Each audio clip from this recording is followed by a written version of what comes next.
Chapter 1414. As the future Ivan the Great, he had an extremely firm belief. In his eyes, there were only two kinds of people. One was to be used by him, and the other was to be killed by him. It was because of this potential that he was able to create such glory and become the first person to achieve complete independence in the Russian Empire. On the city gate tower of Tove City, Wuxia heaved a sigh of relief when he saw the Russian army retreating again before dusk. However, his face did not look relaxed. The Third Army was able to hold on until now only because they were defending the city and Yang Chendong was coming. These gave them the belief to hold on. However, only Wuxia knew that the Third Army was already at the end of its rope. The rations in the city were running out, and the soldiers were exhausted after 7 days of continuous fighting. More importantly, they had long lost contact with the outside world. No one knew if Lu Dai had passed the news of them being surrounded to the main army, or even if he had found the main army, no one knew. It could be said that they were holding on because they did not know what was going to happen. Once the city gates were breached, they would be able to breathe a sigh of relief. It would probably be the time for the army to be defeated. Wuxia raised his head and looked to the east. There was a glimmer of hope and determination in his eyes. He had already made a decision. If the reinforcements could not arrive in time, he would shed his blood in Tove City to repay Yang Chendong's kindness. This might be the last thing he could do. Commander, the scouts have discovered that the Russian army's artillery has entered the camp. The battle tomorrow will be much more dangerous. The Nuzhan Cavalry Division requests to join the battle. Just as Zi Wuxia was lost in his thoughts, Commander Yella walked to his side and gave him a standard military salute before speaking in a decisive voice. The Nuzhan Cavalry Division was a group of veterans who had followed Wuxia all the way from the first city. At that time, it was only a cavalry division. Later, as the army continued to expand, it was upgraded. In the past 9 years, there were not many veterans left in the division. Most of them had died in the war, but their combat power had never decreased. Soldiers who grew up in the flames of war had always been brave and fearless.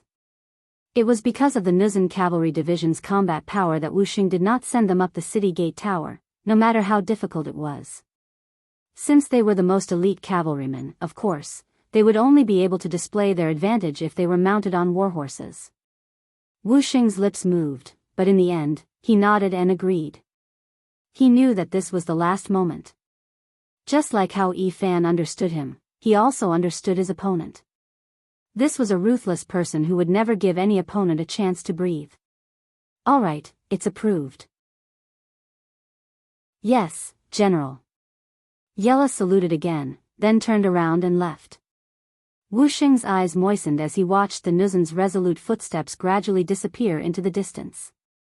He knew very well that the Nuzhan Cavalry Division only had a little more than 8,000 people, and the White Russians still had 20,000 cavalry that had not moved. The White Russians were tall and strong, and they had immense strength. It was not guaranteed that they would win in a one-on-one battle. The ratio was close to 3-1, and the outcome of this battle was precarious. However, he had no other choice. If he didn't let the Nuzhan Cavalry Division charge out now, once the city was breached, the advantage of the cavalry would be greatly reduced. That would be a huge loss. Looking at Lu Dai's departing figure, Wuxia knew that he might not return this time. His mood instantly became much more downcast. That night, both the Third Corps and the White Russians had a good night's sleep. They knew that the final battle would be tomorrow, and they had to use this opportunity to recuperate and preserve their strength for tomorrow's battle. However, on a mountain path a few hundred li away, a group of 20,000 cavalrymen was galloping quickly with 3 horses each. Under the limited moonlight, the cavalrymen were racing against time. They came like the wind and left like lightning, heading straight for Tove City. The sky was finally bright, and the White Russians outside the city started cooking. Steam rose from the camp, and smoke rose in spirals. In Tove City, Wuxia had already changed into a clean set of armor and walked out of the barracks. Last night, he gave the order to take out all the food in the city for the army's breakfast. For this reason, some of the White Russians in the city had their food stored in their homes searched, causing many people to cry. Wuxia couldn't care less about this. If these were Han people, he would rather starve to death than steal food from them. However, they were a foreign race. The sixth young master had said that those who were not of his race would have different intentions. Since that was the case, so what if they stole food? What could they do to him? If they wanted to blame someone, they could only blame the White Russians led by Ivan outside the city. Both sides seemed to have foreseen something, and neither side was in a hurry. The breakfast lasted for 2 hours. At around 9 o'clock in the morning, the two sides finally got into position, ready to fight to the death. Cannons were pushed to the front of the White Russians. The black cannons were aimed at the walls of Tove City, ready to fire at any moment. "General, why don't we capture some of the civilians and bring them up to the city walls? That way, the White Russians will have some reservations," the 1st Division's commander, Min Fu, suggested to Wu Sheng. "No need." Wu Sheng shook his head without hesitation. He had already robbed the White Russians of their food, and he had already let them down. How could he joke around with their lives? Furthermore, based on his understanding of Ivan, even if he captured the White Russians and brought them up to the city walls, he would not stop Ivan from ordering the cannons to fire. It was still the same words. The other party was a ruthless person, a person who would not easily give up in order to achieve his goal. Since that was the case, why bother? Not only would it disgust Ivan, but it would also disgust him. After rejecting Min Fu's suggestion, Wu Sheng looked to his side. When he did not see Commander Yella, he knew that Yella was ready. With a sigh, he raised his head again, and his eyes were filled with determination. "Everyone, listen to my orders. When the cannon booms, everyone find cover and hide. After the order is given, all soldiers will fire their bows and arrows. Let's give the enemy a fierce wave of attacks first." Wu Sheng was very familiar with cannons. After all, they were the Cold Vanguard Division's foundation, and they were the first to use guns and cannons. However, in the past few years, they had not received any support, and the Type 95 had run out of ammunition. Now, he had found a safe place to hide them. Since he had played with guns and cannons before, he knew the power of these things, so he had already prepared a countermeasure. After the soldiers heard the order, they responded in unison. Under the leadership of the company commander, platoon leader, and squad leader, they each found a safe place to hide and took out all their bows and arrows, preparing for the final battle. Under the city gate tower, 20 cannons were slowly pushed forward. They stopped 300 meters away from Tove City as if there was no one around. Some of the cannons of the White Russians were made by themselves, and some were bought from Western merchants. Some of the better cannons had a range of 3 to 4 kilometers, which was much better than the ones made by Beiming. However, Ivan still gave the order to push the cannons to a distance of 300 meters. He did not want to create enough psychological pressure for the 5-star army to defend the city. After the 20 cannons were placed, Ivan rode on his horse and shouted from the middle of the army, giving the order to fire. Boom boom boom.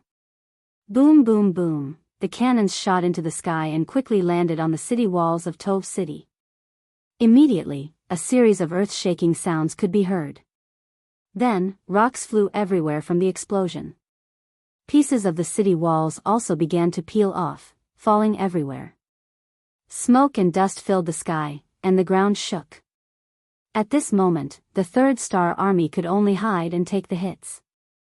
They did not have the strength to fight back at all. The commander of the Wu Sheng army hid in a safe bunker. His face was dark the whole time. He thought to himself hopefully, "Just you wait. When the 6th young master comes, he will show you what a real cannon is.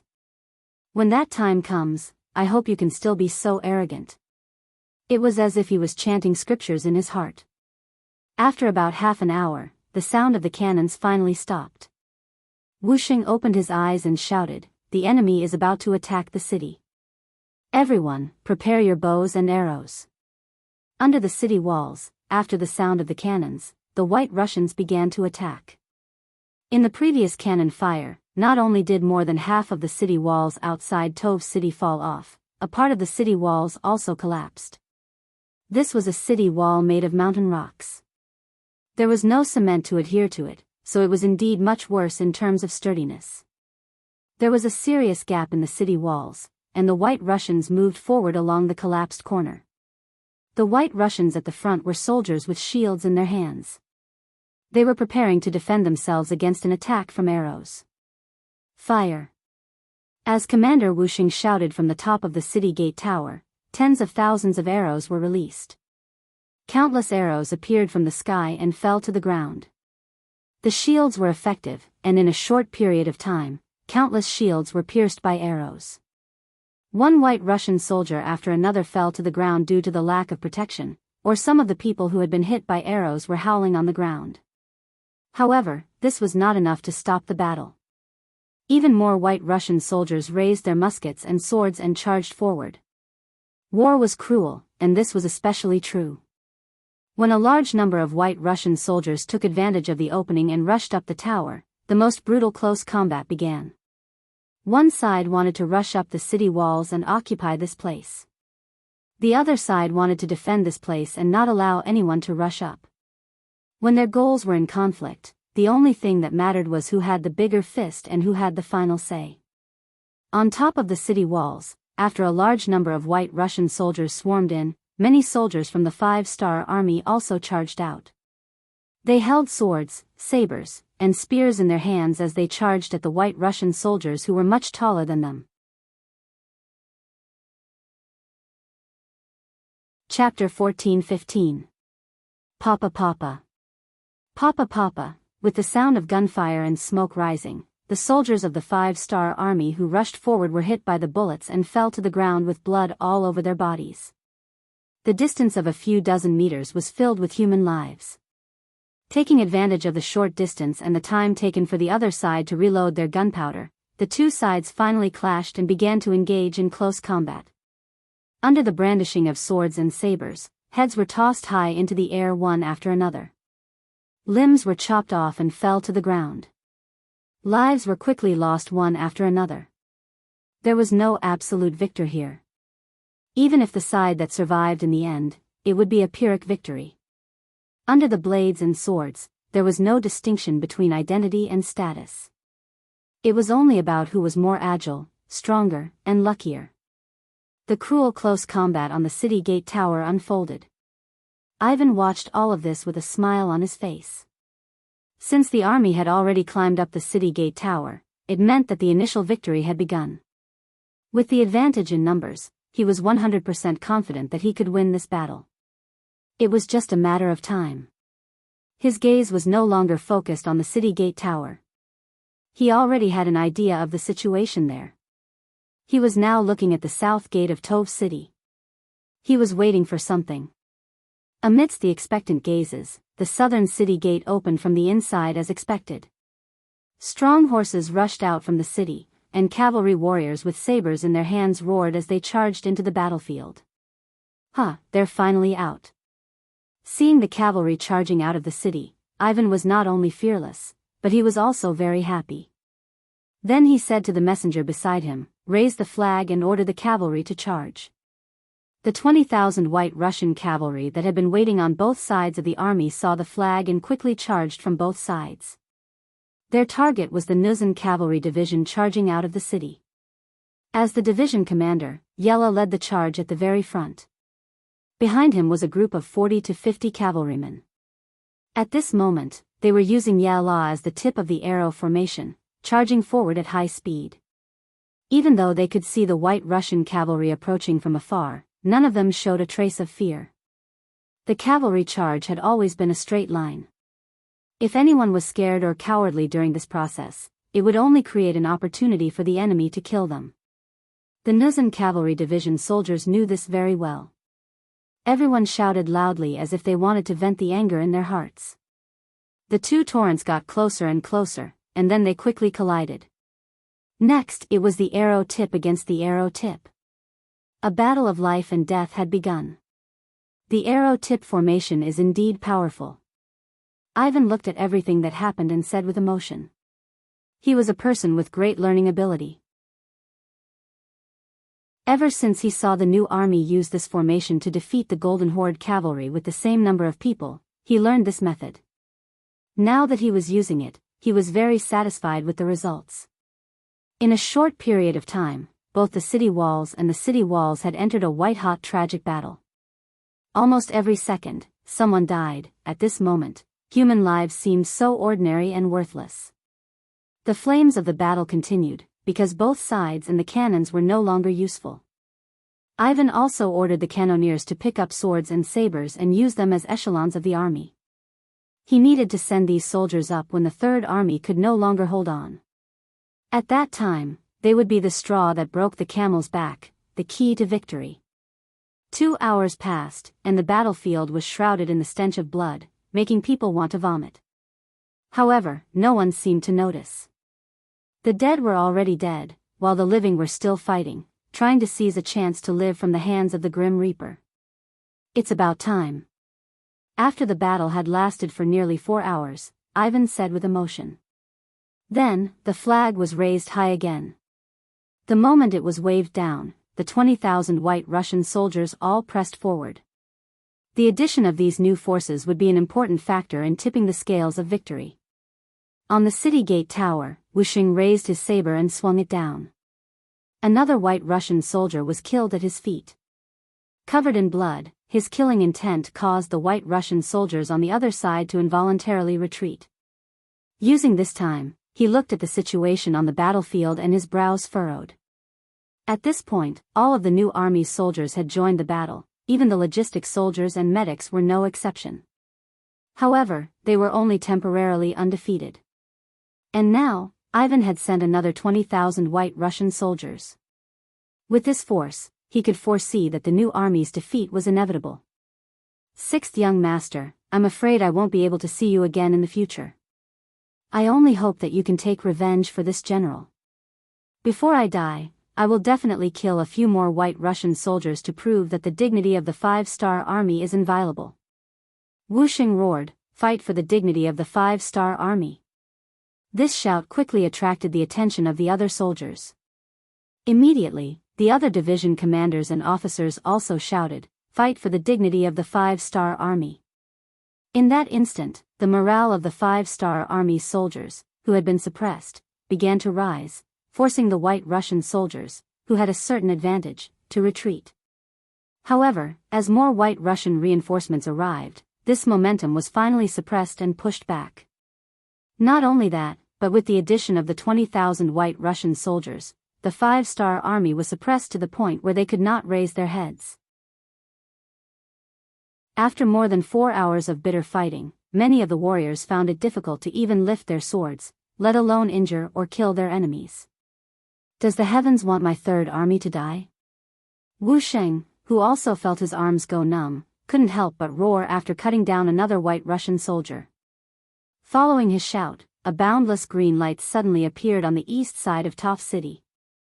Then, it quickly approached the battlefield at a speed visible to the naked eye. What is that? Wuxia wasn't the only one who saw this scene. Many soldiers and White Russian soldiers also saw it, but because they were too far away, many people didn't know what it was. Ivan also saw this scene, but his face was filled with confusion. He looked at General Vanya and asked, "What's that?" "A green light that can move, what is it?" "I don't know," General Vanya shook his head with a confused expression.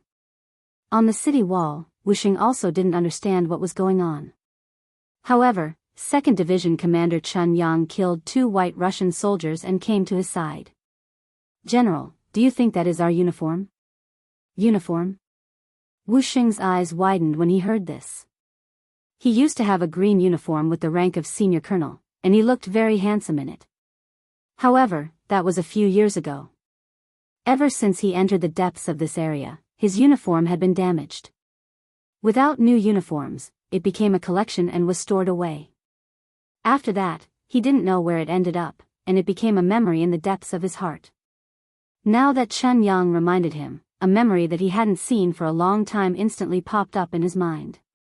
When he saw the green light getting closer and closer, Wuxia shouted excitedly, "Yes, that must be the color of our uniform.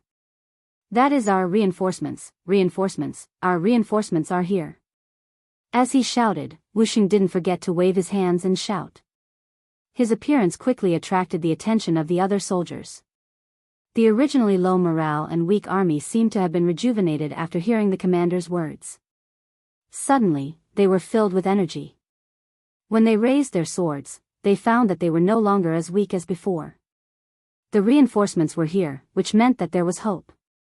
There was also meaning in persevering. At this moment, everyone's potential was stimulated, and they were filled with energy again like hungry men who had seen delicious food. The soldiers of the third star were like middle-aged old men who had been rejuvenated. They actually managed to push the White Russians back dozens of meters in a very short period of time, and had a 50-50 standoff on the city gate tower. On the open ground outside the city, Yellow was fighting a bloody battle with the White Russians with bloodshot eyes. In 4 hours, more than half of his cavalry division had been killed or injured. If it weren't for the strict military discipline, and if it weren't for the fact that he was still persevering on the battlefield, the army would have been defeated a long time ago. When he shouted to fight for the dignity of the 5-star army on the city gate tower, Yella had already decided to fight to the death. Since he thought that killing one was enough for him and killing two was enough for him, he was ready to die. It was also at this moment that he saw the green tide, and he saw the appearance of hope. Comrades, our reinforcements are here. Our reinforcements are here. Hold on a little longer, and victory will be right in front of us. The appearance of hope made Yella seem like a different person. His body seemed to be a lot more nimble while riding on his warhorse. Whether it was on the city gate or below, the Third Star Army began to counterattack, and brought pressure to the White Russians. Ivan, who was standing in the middle of the army, felt all of this. He also saw the approaching green tide and knew that Wuxing's reinforcements must have arrived. Where did their reinforcements come from? And they're all cavalry? Could it be a trap set by the Golden Horde? General Vanya asked with a puzzled expression. No, the cavalry of the Golden Horde doesn't have such a uniform. It should be the 5-star army. Ivan's expression was a little ugly. He didn't expect that Wuxing's reinforcements would appear so close to victory. He saw that there were still 5,000 soldiers behind him. 1,000 of them were on horseback and 4,000 paces. This was the last of his strength. He clenched his teeth and revealed a determined gaze as he said, "Their reinforcements are not that many, less than 20,000. We have cannons in our hands and can completely give them a head-on blow. This way, victory and defeat will not be decided yet." Chapter 14-16. Ivan didn't want to give up just like that. In his eyes, Wuxing was an outstanding general. It was a blessing to have such a person as a friend. If he was an enemy, then he had to be eliminated. Otherwise, it would always be a big problem. The war had already reached this point. If he gave up now, he really didn't know when he would be able to surround the other party again. He might as well go all out and put all his forces into it. It was just the right time to test the combat power of the so-called 5-star army. He put all the 2,000 reserve troops in place, and all the cannoneers were in place. They began to adjust the direction of the cannons. They were just waiting for the green tide to enter the range to give them a good show. The green tide coming from afar was the world's first cavalry army. Led by Commander Jianghu, they were led by 2nd Division Lu Duo and 4th Division Su Ku. In addition to the military guard regiment, there were a total of 18,000 people. 1 man and 3 horses, led by Deputy Division Commander Yi Dai, finally arrived outside Tove City at the last moment. Still far away, the chaotic scene outside the city fell into the eyes of Tianhu and the generals. At the same time, with the help of binoculars, the 20 cannons of the White Russian army were also clearly seen. They had already learned from Yi Dai that the White Russian army was good at using firearms, and the caliber of the cannons in their hands was not small. It was precisely because of this that they gradually became evenly matched with the old power of the Golden Horde. Cannons? They can deal with the Mongolian cavalry, but they are still a little lacking if they want to deal with the world's first cavalry army. Tianhu's eyes revealed a look of contempt, but when he gave the order as he rode, he was very cautious. He said to Hu Helu, who was already the head of the guards, "Inform everyone that the other party has cannons. Don't let them hit them. Tell the soldiers to disperse and advance. Change the arrow formation to a 3-3 formation. These are solid cannons. They won't explode, so it's not a big deal. Also, inform 2nd Division Lu Duo to bring people to destroy the enemy's artillery position. Don't let them stand there and make people hate them. Yes, Commander. After Hu Helu agreed, he quickly went to send the message. Not long after, the cavalrymen who were originally running in a group dispersed and ran forward in groups of 3. The change in the formation of the world's number 1 cavalry army made it difficult for the White Russian artillerymen who were adjusting the direction of the cannons. This was the first time they had seen such a scattered formation. Without a concentrated enemy, even if the cannons fired, the casualties would be limited. Moreover, each cannon shell was expensive to make. It was not worth it to waste them like this. Fight, don't be afraid of wasting. Ivan's expression turned ugly. He didn't expect the 5-star army to react so quickly. Especially the cavalry, they actually changed their formation while running. Not only was there no chaos, but they were also very orderly. Just based on this point, they were not any weaker than the 3rd-star army. The stronger the army, the more Ivan couldn't let them survive. No matter what, he still had the initiative on the battlefield. The 3rd-star army was about to be destroyed. As long as he blocked the reinforcements from the 5-star army, after dealing with the 3rd-star army, he wouldn't let a single person from the 5-star army escape. Pass down the order, split the cavalry into half to block the enemy's attack. Order the infantry to attack faster and finish off the 3rd-star army as soon as possible. Ivan didn't have any intention of backing down. He was even prepared to eliminate the reinforcements from the 5-star army. Although the appearance of the reinforcements was out of his expectations, there were only 10,000 of them. He didn't put them in his eyes. On the battlefield, he still had at least 50,000 soldiers. On the other hand, the new 3rd Army only had about 10,000 soldiers. Even with the addition of 20,000 reinforcements, he still had a huge advantage in terms of military strength. What was there to be afraid of? Ivan, who was determined to finish off the 3rd-star army, didn't realize the existence of danger.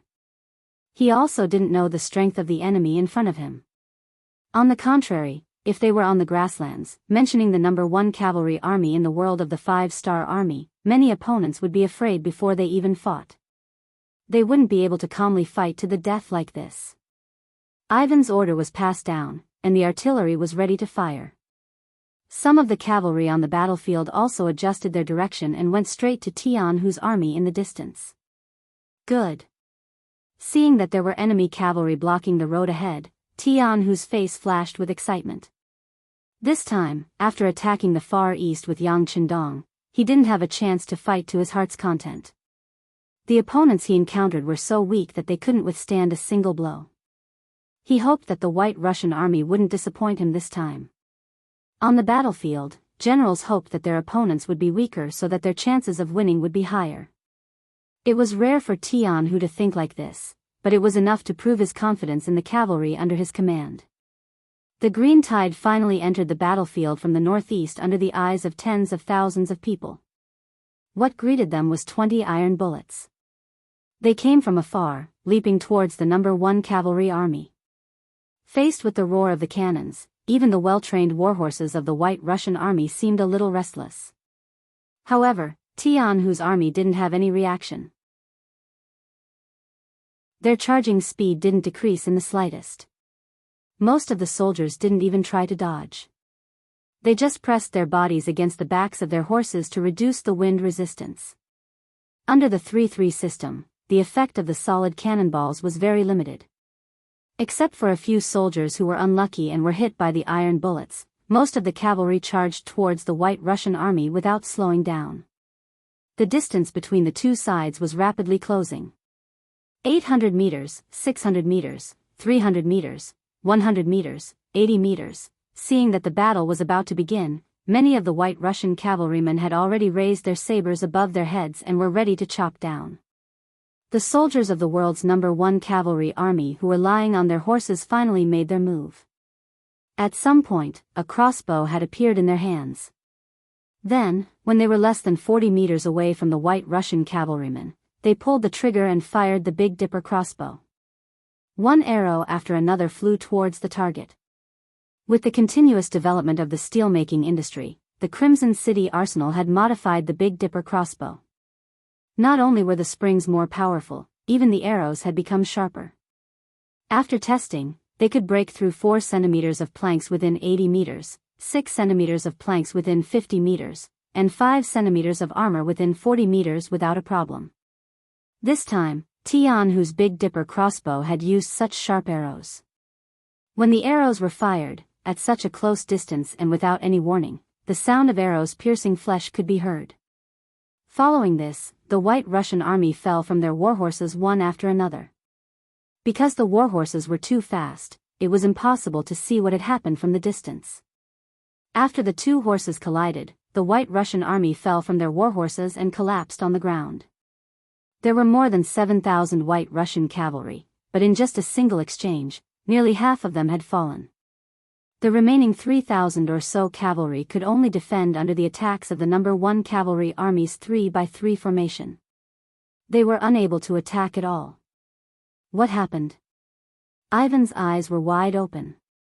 Just as he was waiting for the 5-star Army's reinforcements to be blocked or even heavily injured, he saw his own cavalry falling from their horses as if they had been possessed.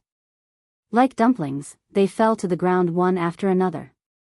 This completely unexpected outcome had caught Ivan off guard. His expression was no longer playful and confident, but rather nervous and angry. "Young master, we should leave quickly. These Han people are too powerful. They have already broken through our cavalry formation and are rushing over." Seeing that the situation was not good, Vanya hurriedly shouted.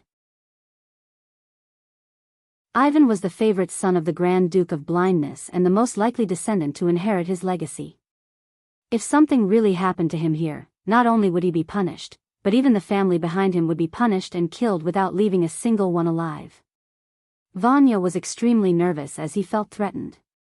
On the contrary, Ivan wasn't afraid at all. On the contrary, he drew his saber and shouted, "Don't be afraid, the enemy's numbers are inferior to ours. We just need to charge and destroy their attacks. Victory will still belong to us in the end. Come, charge with this general." Seeing that the situation on the battlefield wasn't good, not only did Ivan not run, he even shouted and wanted to charge forward. Vanya wasn't going to let that happen. He hurriedly gave a few bodyguards beside him a look. Then, 4 cavalrymen appeared behind Ivan. One of them raised his right hand and struck the back of Ivan's head. Ivan's excited shouts immediately stopped and he fainted.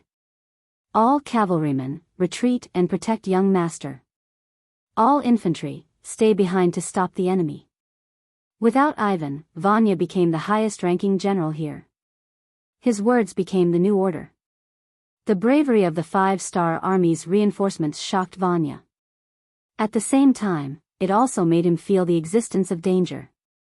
As the representative of Pskov city in the Rossi Principality, Vanya was able to survive until now not because of his bravery, but because of his amazing foresight. He knew when to make the right decision. Reality proved that he was right.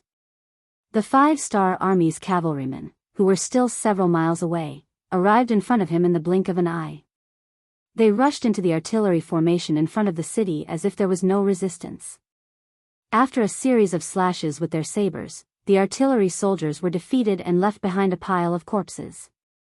Then, a portion of the cavalrymen led by a general wearing a white cloak went straight to the center of the army. However, Vanya had already escaped with the unconscious Ivan. He left behind thousands of soldiers to form a long snake formation to block the pursuit of the 5-star Army.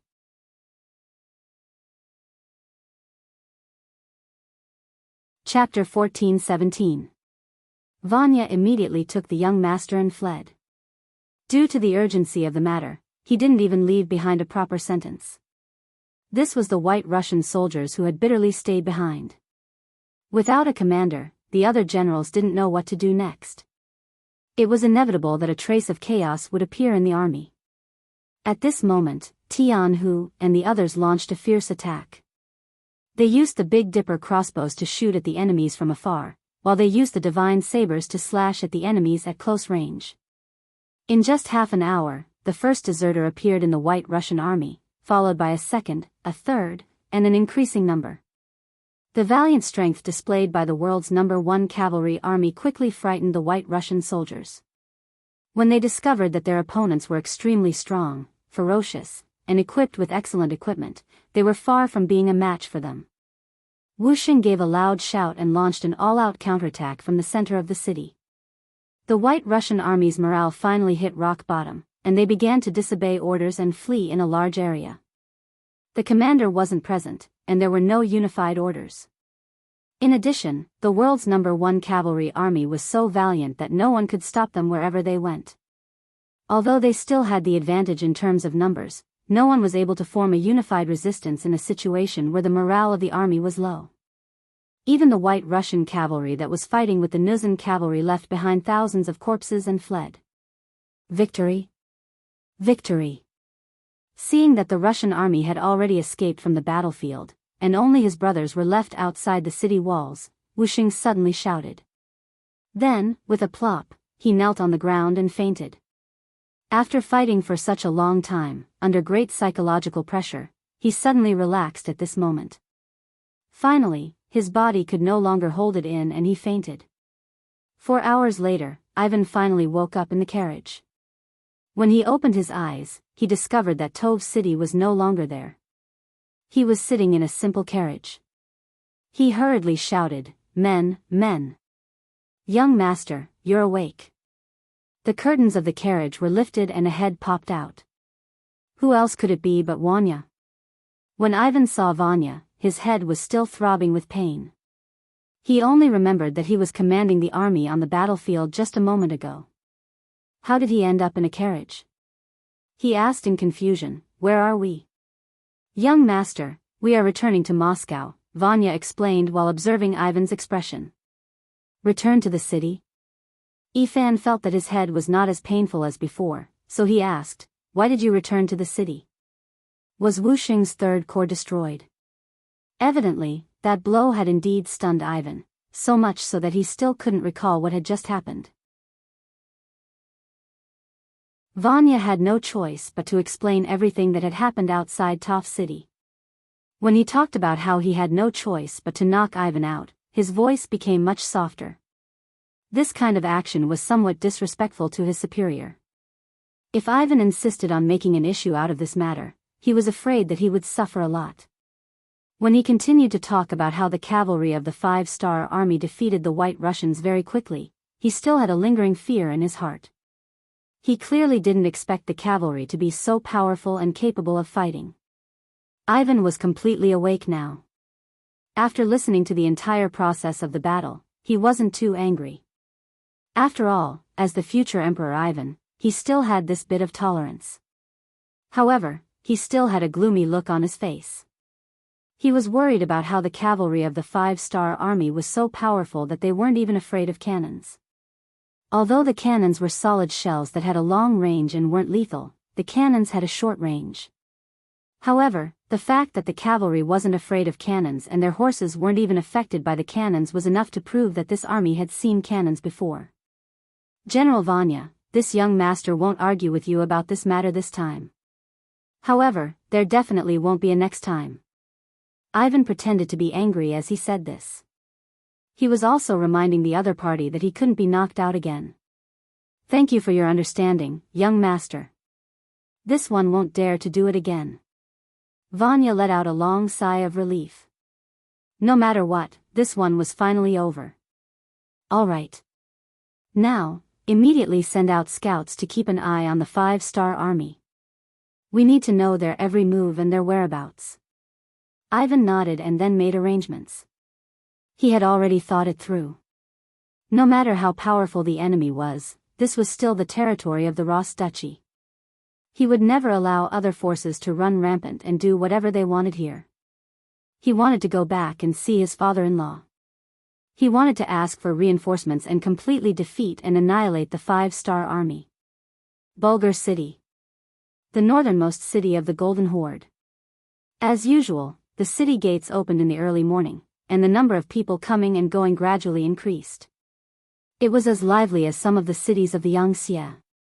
The only difference was that the people coming and going here often led horses or other livestock. In this economically backward nation, bartering was still very popular among the people. On the contrary, the use of silver was sometimes limited.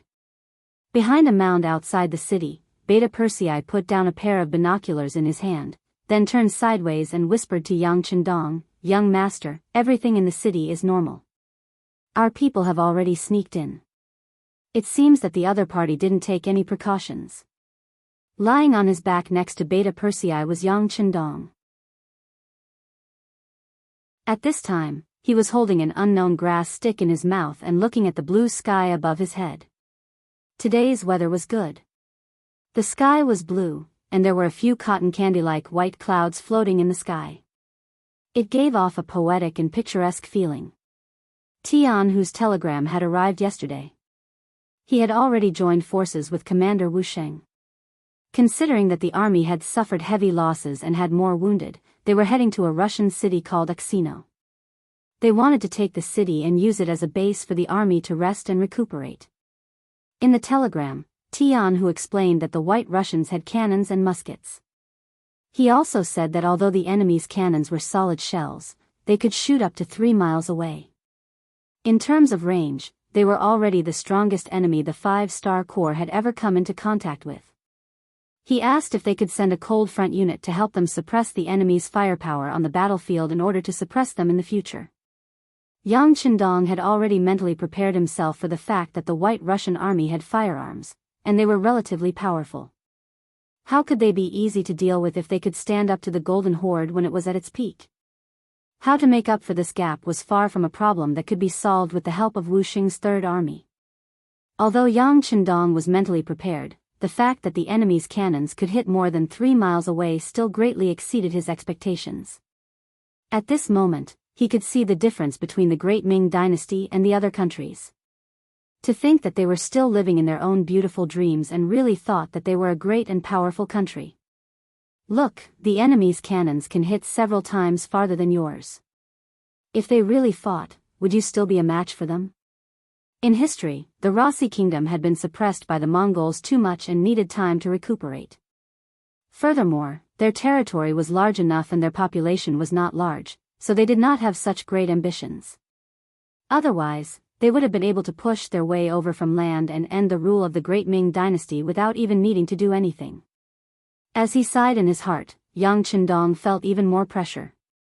Outside of the Great Ming Dynasty, the Western countries were undergoing all kinds of reforms and rising. If he did not take advantage of this period of time to destroy them before they became fully powerful, it would be even more difficult to deal with them in the future. He was pressed for time. Yang Chendong would naturally fulfill the request in Tianhu's telegram. He had already sent a telegram to the army headquarters in Xichen City when he left the Far East region and asked them to send an elite Cold Vanguard division to help him. Due to the importance of the Golden Horde and the Russian Empire, they had sent the elite 2nd Division of the Cold Vanguard Division, Shaofeng. Through the telegram, he knew that they had already entered the Aral region and were not far behind him. He sent out a telegram and asked Division Commander Shaofeng to send a regiment to meet up with Commander Tianhu. The reason Yang Chendong only sent one regiment was because he had his own plans. Faced with two enemies that could be described as huge, he would definitely not attack both sides with only 100,000 soldiers. He wanted to fight them one by one. The conclusion he came to was to attack the Golden Horde first, while the Russian Empire would focus on defense. If it was only to defend the city, a Cold Vanguard division with their cannons and muskets should be enough to stabilize the situation. At the same time, he had to speed up his attack on the Golden Horde. His first target was the city of Bulgar. A while ago, the Golden Horde had sent troops to Wuxia City from here, destroying Wu Sheng's years of hard work. He would avenge this grudge on behalf of his subordinates. Considering the lack of information at that time, the appearance of the 5-star army should not have attracted much attention in the Golden Horde's territory. What he needed to do now was to take over as many cities as possible before the news was made public. He needed to create a place to store all kinds of supplies and lay down a sufficient foundation for his attack on the Golden Horde. Now that he had a military objective, the next step was to implement it. After discussing with Shibi and the others, they suggested that they should infiltrate Pyoga before the battle. After all, most of the people in the city were Mongols. There were also a small number of White Russians. In the new Second Army, there were quite a number of such soldiers. Infiltrating the city would not be a problem. This would allow them to coordinate with the enemy from the inside and outside.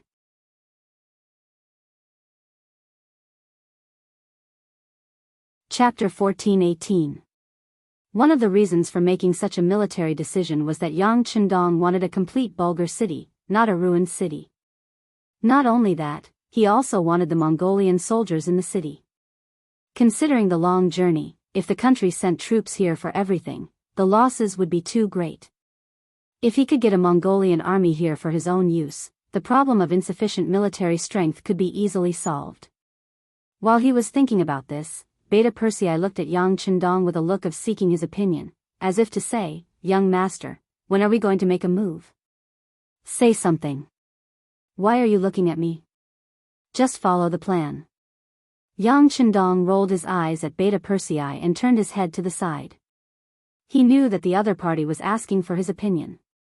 After all, according to the rules, once a military plan was formulated, even a leader like him could not casually intervene or change it. The reason why second young Master Yang was still looking at him like that was because he wanted to personally go to the battlefield.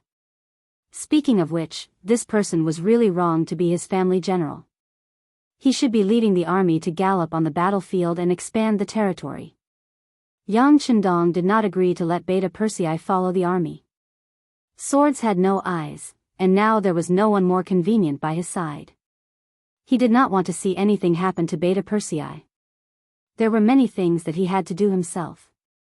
Beta Persei, who did not get permission to fight, looked a little wronged. As a man in his 30s, he pretended to be a wronged little wife.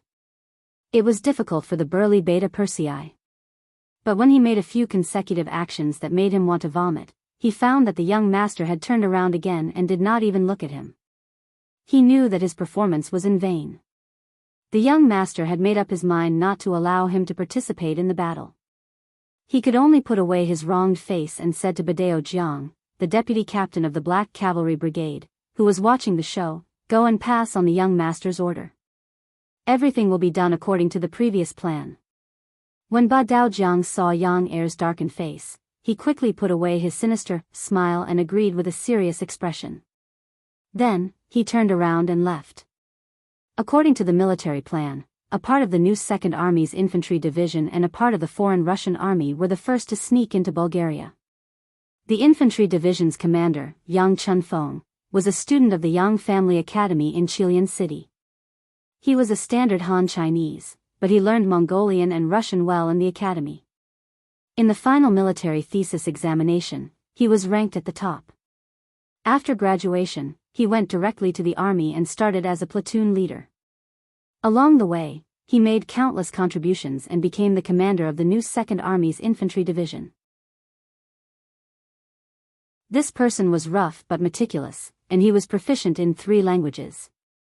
It was reassuring to leave this kind of infiltration mission to him. The commander of the White Russian division was given to Nikolaev. This person's qualifications and ability were naturally not enough, but he had a bitter background. He could unite most of the White Russians, and he was very loyal to Yang Chendong. The people of his tribe were all in the Far East region's All City. There was no need to worry about such people rebelling, so he was given the position of acting commander. Fortunately, Ahuli surrendered. This person had been a great Khan before, and Yang Chendong also gave him the opportunity to choose his own path. After he understood the structure and glorious history of the 5-star army, he finally decided to join the army and was directly appointed as the deputy commander. He cooperated with Nikolaev to manage the White Russian division. With Ahuli's help, the military had been greatly supplemented, and Yang Chendong could be more at ease. The next step was to let the other party undergo the baptism of war. It would be much easier to obtain an elite army after a lot of tempering. Naturally, there would be losses in this process, and a lot of people would be eliminated like sand being washed away by waves.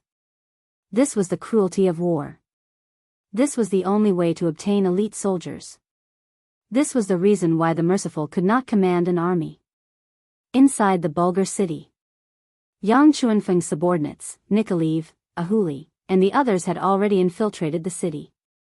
They either pretended to be passers-by, or people who came to seek refuge. There were also people dressed in ragged clothes who pretended to be refugees. They were hiding in various parts of the city, waiting to coordinate with the main army from the inside. As the largest city in the north of the Golden Horde, not only would there be white Russian merchants here, but there would also be some people from small tribes in the nearby forests who would come here to buy things. There were also people who did not have anything to eat, and those who could not survive would come here to beg. They were all called refugees. It was because of this that the population of the city was not fixed. Perhaps one day, there would be more refugees, and the city's population would increase. The Mongolian soldiers who were in charge of security here were used to this. Of course, this had a lot to do with the pride and arrogance in their hearts. No matter what, this place belonged to the Golden Horde, and no one had ever tried to attack them here. Using this loophole, no matter if it was Yang Chunfeng, Nikolaev, or Ahuli, when they entered the city, they did not attract any attention. Ahuli, on the other hand, had a look of reluctance, especially when he looked at Nikolaev, who was dressed in noble clothes. He said unhappily, "Look at you, it's a waste of good clothes on you." Ahuli looked down on Nikolaev. This was a form of racial prejudice. At that time, most Mongolians looked down on the White Russians. After all, they had suppressed them for more than 200 years. But how could Nikolaev look up to Ahuli? Hearing these complaints, Nikolaev snorted and said, "I am now the acting commander, and you are only the deputy commander. According to the rank, I am higher than you, and I have to listen to the commander's orders. Don't you know that?" Humph. This time, Ahuli did not say anything. He just snorted to show his dissatisfaction. He was willing to join the 5-star army, not because of Nikolaev. He really saw many Mongolian brothers in the 5-star army, and he heard from them that many Mongolians were living better and better under King Wunan of Daimyong. As mentioned before, Ahuli was a Mongolian Khan with his own ideas. He was a leader who wanted to let the people under his rule live a better life. To achieve this goal, he had made a lot of efforts and made a lot of concessions. For example, in the original Great Crow City, there were many White Russians there, but they had never seen him bully anyone. This was proof. He had ideas and made efforts, but the effect was not good. Later, he thought about it, and it was because he was not big enough. Now, Yang Chendong was here. He had more ideas than him, and he did things better. More importantly, he was strong enough. Not only did he have a vast territory, but he was also very rich. Ahuli, who knew all this, did not mind hitching a ride. His request was very simple. He wanted the Mongolians to live a stable life and not have to worry about food. For this goal, he almost lost his life. Now, he was just one of Yang Chendong's subordinates. What was so unacceptable about it? Ahuli surrendered to Yang Chendong, not Nikolaev. Especially when he found that Nikolaev had a deep prejudice against the Mongolians, he would often talk back to him. He was venting his dissatisfaction, and also reminding Nikolaev not to be prejudiced against the Mongolians. After being a Khan for so many years, he knew when to stop. This time, after reminding Nikolaev, he did not say anything. Instead, he stared at the Mongolian general's residence across the street. He had already asked around. This was the residence of the Bulgar general. If he could control this place as soon as he made a move, then everything would be much easier. After noticing Ahuli's gaze, Nikolaev's expression became much more serious. "I say, Vice Division Commander, when we make a move, can you guarantee that you can control this place?" There was a trace of uncertainty in his voice. After all, Nikolaev was only someone from a small tribe. Although he was very brave, his experience was limited. Compared to before, when he was just a poor boy, there was too much of a difference between him and this so-called general. Where did his confidence come from? On the other hand, Ahuli's face was indifferent. He was someone who had been a Khan. What kind of situation had he not seen before? It was just a general of a city. Naturally, he would not be scared. It's fine. When we make a move, I will be the first to rush in. You just need to bring people to guard the outside and prevent anyone from escaping. Okay. Hearing such a promise, Nikolaev nodded in relief. Although he hated the Mongols deep in his bones, if it were not for them, his tribe would not have to live such a poor life. However, he was still very confident in Ahuli's ability. Since he said so, there should not be any problems. Nikolaev, who was pretending to be a rich white Russian merchant, walked slowly on the street. From time to time, he would stop in front of some open-air stalls and ask about the price of some goods. It seemed that there was nothing wrong with it, but in fact, his heart was in a mess. This was the first time he had carried out such a mission. In the past, he only thought that when two armies fought, they would pull apart their stances and compete with courage and perseverance. However, after joining the 5-star army, he realized that even if it was a war, there was a very special way. If he used it well, he could win with fewer people and win with the weak. Like a studious student, Nikolaev studied with all his might. It was because of this spirit and his innate affinity that he was able to become friends with many White Russians. Yang Chendong appointed him as a substitute teacher. The panicked Nikolaev forced himself to calm down. However, his panicked eyes still betrayed him. From time to time, he would look at the general's residence in the distance. At the same time, he kept asking himself, why hasn't the main force of the 5-star army attacked yet? As if they felt his call, the streets suddenly became chaotic. Many Mongol soldiers were running towards the street. Obviously, something urgent must have happened. They were here to report.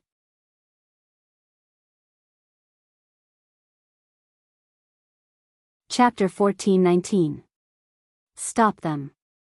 Out of instinct, Nicholas shouted to the people on both sides of the street. Then, hundreds of strong White Russian men rushed out. Unknowingly, they had sharp cavalry swords in their hands. Seeing more and more soldiers gathering around him, Nicholas couldn't help but let out a sigh of relief. Then he thought of Ahu. He wanted to see if Ahu had already made his move. After all, he didn't have enough people with him. They wouldn't be able to hold on for long. When he turned around, he realized that the door of the great general's residence was already wide open and he could vaguely hear the clashing sounds of swords and sabers coming from within the residence. This meant that Ahuli had already made his move. Nicholas heaved a sigh of relief. Then, he turned to the White Russian soldiers who were gathering around him and said, "Hold on, don't let anyone rush into the general's mansion." As Nicholas spoke, he took a cavalry sword from one of the soldiers. Then, he charged with them towards a group of 50 Mongolian soldiers. They were now warriors, and they were no longer the rootless trees from before. Recently, they had also gone through the training of battle formations. Even though they had not fully grasped it, they still managed to cut down the 50 Mongolian cavaliers with their advantage in numbers. After a quarter of an hour, only the White Russian warriors led by Nikolai were left standing on the street. Clean up the battlefield, finish off those who should be dealt with. Treat the injured soldiers immediately. Thinking about the battlefield knowledge that the soldiers of the 5-star army had taught him, Nicholas shouted out. After that, the soldiers started to get busy again. Screams of agony sounded out again. Those were the screams of the Mongol soldiers who hadn't died yet. Some of the soldiers took out the bandages they carried with them and wrapped them around the wounds of their injured comrades. Due to the limited conditions, they could only stop the bleeding first. After the battle, there would naturally be medical personnel from the 5-star army to treat them. Just as these were done, the sound of horse hooves came from afar. Nicholas looked over and his face turned ugly. It's actually the Mongolian cavalry. There are about 80 of them. Looking at his side, there were less than 70 soldiers who could still fight with light injuries. In terms of numbers, they were already inferior to the enemy, not to mention infantry against cavalry, which was a natural disadvantage. "Master, what should we do? A few Russian officers asked Nikolai nervously. Don't panic. Set up obstacles. Don't let the cavalry rush over so quickly. Nicholas looked to the left and right of the street, and his gaze landed on the wooden boards of the stalls. He pretended to be calm and said. The chaos just now had already scared away the peddlers and merchants. Many people didn't even take their goods with them because they were afraid of being implicated. After receiving the order, the white Russian soldiers immediately ran to the left and right, taking out everything that could be lifted from both sides of the road and throwing them on the road to form a simple barrier. He knew that these things wouldn't last long, but he had no other choice but to do this. Right now, he could only hope that the main force of the 5-star army would arrive quickly. He hoped that Ahuli would be able to deal with the general's manner quickly. At the very least, it would be much safer to hide there. The Mongolian cavaliers who came from afar had already seen the obstacles on the road and also saw the corpses of their own soldiers. Their expressions changed drastically, and they became very ugly. One of the young generals said angrily, "Release the arrows. Kill these white Russian bastards." After receiving the order, the Mongolian cavalry took out the bows on their backs and started to knock the arrows. Following this, the sound of arrows piercing through the air rang out as they flew towards the white Russian soldiers. "Find a place to hide, quick!" Nicholas shouted as he hid behind a thick wooden board. Just as he finished doing that, the arrows fell and hit the wooden board, creating a series of banging sounds. As a race that grew up on horseback, the Mongolian cavalry's archery skills were very high, and there were very few who could match them. When this wave of arrows came, many of the white Russian soldiers were hit because they didn't hide well enough. There were also some who didn't find a suitable place to hide, and the arrows still pierced through their bodies. Cries of agony rang out around him, which meant that more and more white Russian soldiers had lost their lives. Hearing this, Nikolai bit his lips. His right hand gripped the saber so tightly that it turned white. After a few rounds of arrows, the Mongolian cavalry had arrived in front of the obstacles. Following this, the cavalry at the front dismounted and started to move the objects. There were also some bleeding corpses. Kill! Feeling the Mongolian cavalry's aura getting closer and closer, Nicholas looked through the gap between the cover and saw that the distance between them was less than 6 meters. He knew that this was the best time to counterattack, so he shouted and led the 30 or so white Russian soldiers who weren't injured to charge out. The sudden battle cry did not cause the Mongolian soldiers to panic. On the contrary, one of them even smiled savagely and charged at Nicholas with a machete. An instant later, the two sides clashed, and the cruel battle of life and death began.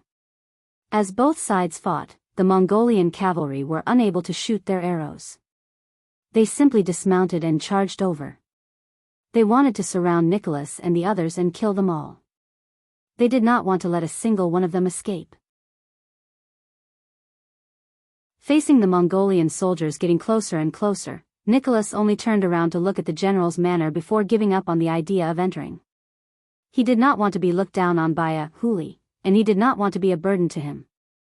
"Soldiers, let's go all out. Our names have already been registered.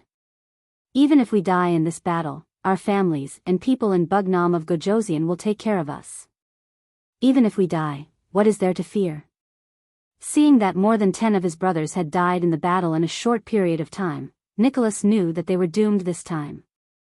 Therefore, he simply gave up on his fantasy and roared loudly with the thought that killing one was enough to break even, and killing two was a win for him.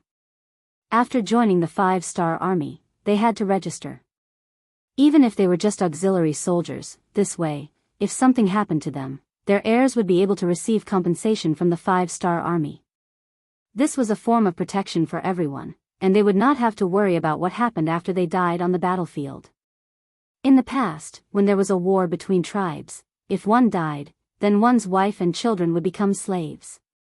Now, they were people with an organization. If something happened, not only would their families be able to receive compensation, if someone dared to bully the family of a martyr, they would just have to find an official and someone would support them. It was because of these policies that no one had ever heard of or even thought about before that when Yang Chendong said that he wanted to establish a division outside of Russia, the enthusiasm of the applicants far exceeded everyone's expectations. These people were carefully selected, and those who were not in their prime were not accepted. Otherwise, not to mention 20,000 people, even an army of 50,000 could be gathered. Hearing Nikolaev's shout, the remaining dozen people also had a look of determination to die. Since everything had been arranged, what else was there to worry about? They would just kill. As the saying went, the soft feared the hard feared the unreasonable, and the unreasonable feared those who did not care about their lives. When the dozen Russian soldiers became fugitives, facing the Mongol soldiers who were many times their number, they no longer defended.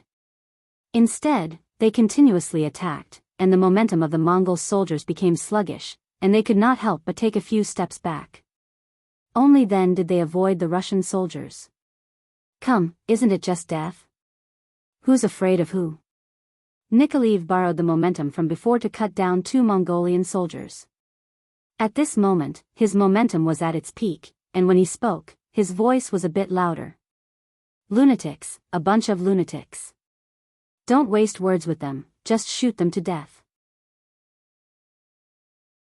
When the Mongol soldiers saw that Nikolaev and his men were not afraid of death and wanted to drag them down with them, they shook their heads and retreated to open up the distance between them.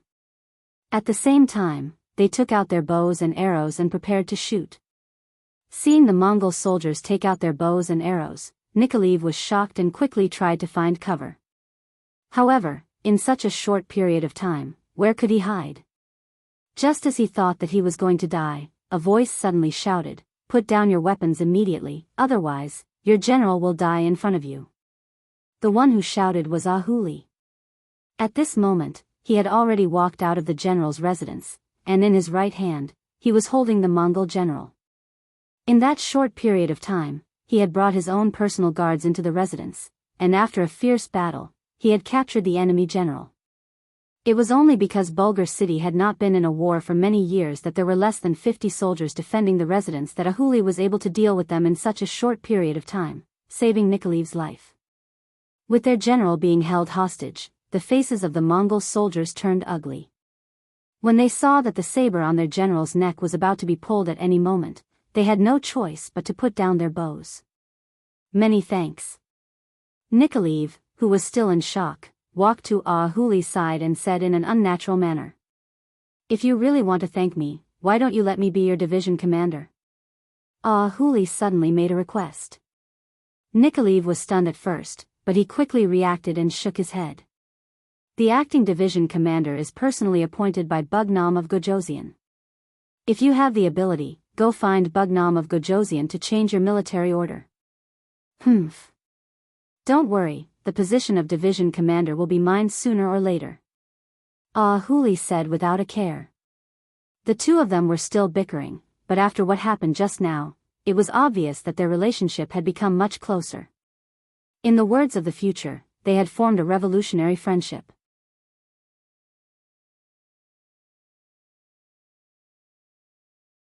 Chapter 1420. With the Mongolian general under control, Yang Chunfeng led the 5-star army hidden in the city and took down the unguarded city gate. Without a unified command, the Mongolian army fell into chaos. Then, a large number of new Second Army cavalry soldiers rushed into the city of Bulgar. From then on, the city was surnamed Yang, forever separated from the territory of the Golden Horde. By the time Yang Chendong entered the city under the protection of the Black Cavalry, the security of the city had returned to normal. With strict military rules, no soldier dared to disturb the people. When the city was taken, only the Mongolian soldiers were hurt. The city is not big, but the population is not small. Yang Chendong walked on the street, looking around casually, then shook his head gently. Yes, I heard that Bulgar is the largest city in the north of the Golden Horde. Many people living nearby often come here to exchange for what they need. Beta Persei told Yang Chendong some of the things he learned before. It's a pity that the Mongolians seem to be used to a nomadic lifestyle. They don't know how to make use of such good conditions. But this time we are here, everything is different. Watch how I build a big city here. A sufficient population and abundant untapped resources. All of these were boundless wealth in Yang Chendong's hands. Beta Persei naturally believed Yang Chendong's words. He nodded heavily and said flatteringly, "Of course, who is the young master?" "There is only one such person in the world." Yang Chendong, who was elated by this sentence, laughed and said, "Well, young heir, you're so good at complimenting people. Well, tell me, do you have something to ask of the young master?" He was in a good mood and also joked. This. Beta Persei rubbed his hands and looked at Yang Chendong with a smile and said, "Young master, it is said that the Mongolian cavalry is good at charging. If you want to fight with them this time, can you let me lead the charge?" He knew that Beta Persei wanted to lead the army. He was a person who loved to fight and kill.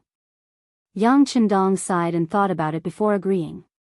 "Well, if that's the case, I will arrange it for the young master when there is a chance." "Thank you, young master, thank you, young master." Beta Persei, who got Yang Chendong's agreement, immediately smiled. He felt that he was getting older and older.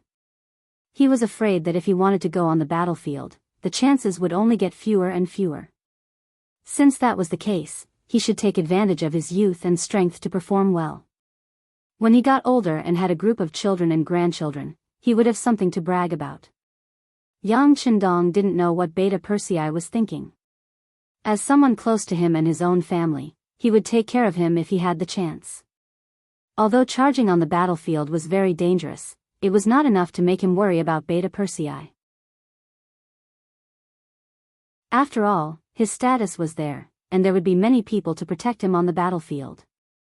What he needed to do now was to consider his next move. If taking down Bulgar was revenge on the Golden Horde for daring to attack Wuxing's Third Army, then destroying the entire Golden Horde was a necessary step for him to take over the world and make the Han Chinese the king of the world. Beta Persei passed down the order. All officers of the deputy division level and above should go to the general's mansion in the city for a meeting. Yang Chendong already had various ideas in his mind, and it was time for him to implement these decisions. The meeting was held in the general's mansion. Yang Chendong presided over the meeting, and he announced a series of military and city governance policies. 2 hours later, the generals received their orders and left. Then the granary in the city was opened. But unlike other places, this time they did not open the granary to release grain, but bartered with grain. To put it bluntly, it was to let the people bring all kinds of things to the general's mansion to sell, and then buy them in the form of Han coins. Then the people took these Han coins to the granary to buy grain and daily necessities. For example, refined salt, white sugar, soy sauce and iron pots. The 5-star army also bought all kinds of things, such as scrap metal, used weapons, and the furs of the wild beasts in the mountains, as well as horses and sheep. The entire Golden Horde's territory did not lack mountains and dense forests. Before it was explored, the number of wild beasts in the mountains could be compared to a wild zoo in the future. As long as one was willing to take the risk, fighting a few tigers and black bears would not be a problem. Naturally, these furs were not worth much here, but if they were brought to the other inland provinces of Xianxia, it would be completely different. They could be sold for a high price, and it was possible to sell them for a few hundred times more than buying them. There was also a lot of rare mahogany in the mountains. The growth process of this kind of wood was slow, but it was abnormally strong. Furniture made of this wood could be sold for a sky-high price. And it just so happened that no one cared about the value of this item, so Yang Chendong did not hesitate to accept it. Using Han coins to buy mahogany was definitely a profitable thing. As for horses, cows, and sheep, there were even more. The main thing was that the Mongolian people were not willing to take them out. However, using refined salt as bait should not be a problem. As for the used weapons, they were naturally useless in the hands of the people, but after they were sent back to Qiqian City, they could be used again and become good things. In short, they chose the things that the commoners thought were worthless in exchange for the things that they needed. This was a win-win situation. Huli had heard Yang Chendong's detailed explanation during the meeting. Then, he requested to stay at the general's residence to cooperate with the purchase. When the news came out, many people responded enthusiastically. They took the items that Yang Chendong wanted and exchanged them for a large amount of Han coins, then went back to the granary to buy what they needed. Huli's eyes widened. He saw the enthusiasm of the people, the huddling of the people, and the support of the people. This matter was fully in charge of the sacrifice. Speaking of which, he could be considered an all-rounder in both military and civilian affairs. When you get on a horse to conquer the world, when you get off a horse to rule the world, you get off a horse to rule the world. When he saw Huli's excited and enlightened expression, he patted his shoulder and said, "Learn, the great Bugnam of Gojoseon is omnipotent." Yes, Bugnam of Gojoseon is too amazing. This move not only allowed the people to quickly accept the new currency, but also received sincere praise and support from the people. Presumably, after this incident, the people no longer want the 5-star army to leave this place. If someone insists on doing this, then they will become the common enemy of the people. Huli was indeed a smart person. From this incident, he was able to see deeper things. Hearing this, Huli kept nodding. Then, when he looked to the south, he was already thinking that Yang Chendong would not have a problem conquering the Golden Horde.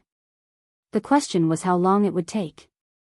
At first, he was still not confident that he could defeat the Golden Horde and the Rossi principalities with only a few 100,000 soldiers. But now, he knew that once he won the hearts of the people, he could get as many soldiers as he wanted. In the past, he always heard Yang Chendong say that the people were the foundation, and the people were the foundation. He also knew this principle, including the saying that water can carry a boat, but it can also capsize a boat. This was the principle of the ancient sages. But why did so many people say that only Yang Chendong could do it? Shibi had thought about this before and finally came to a conclusion. That was, other people were just saying these words.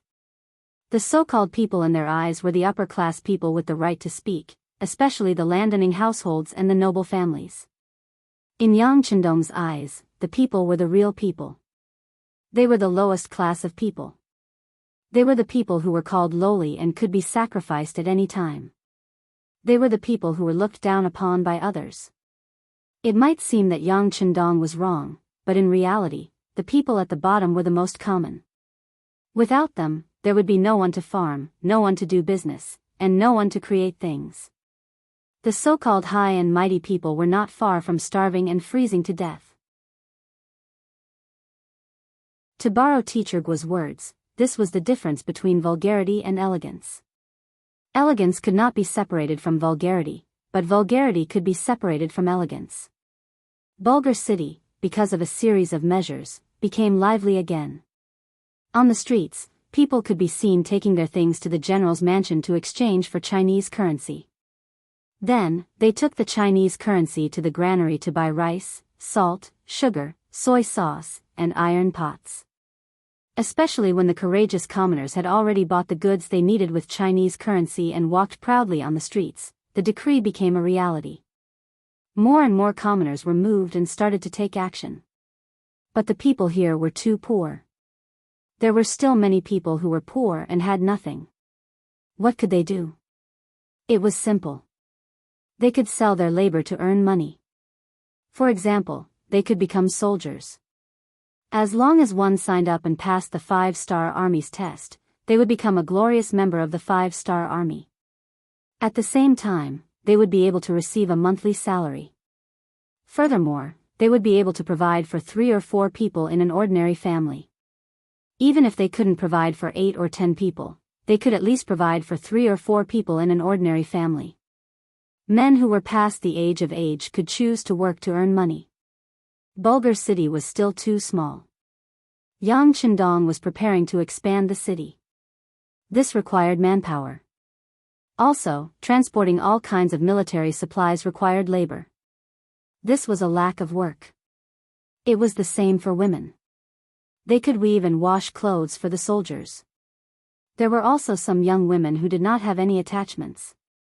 They could go and work for the army.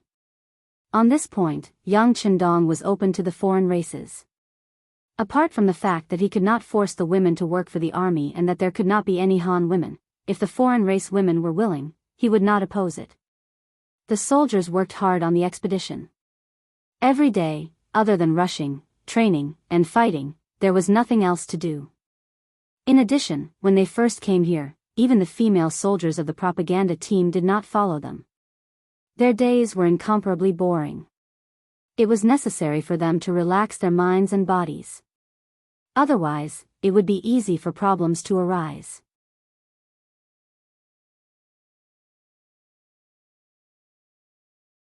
Chapter 14:21. Just like that, the 5-star army was formed. Furthermore, the treatment of the soldiers of the 5-star army was not low, and money was easy to earn.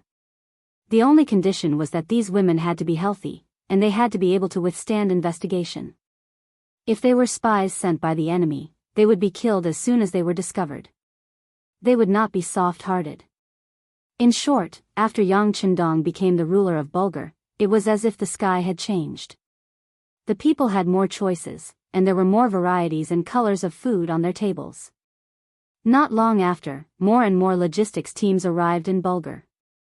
More and more goods appeared in the city, dazzling the eyes of the foreign races. Right now, they could only hate the fact that they did not have enough Chinese currency, and could not buy everything they wanted. The transport team came and went in batches. When they came, they brought all kinds of supplies and rations.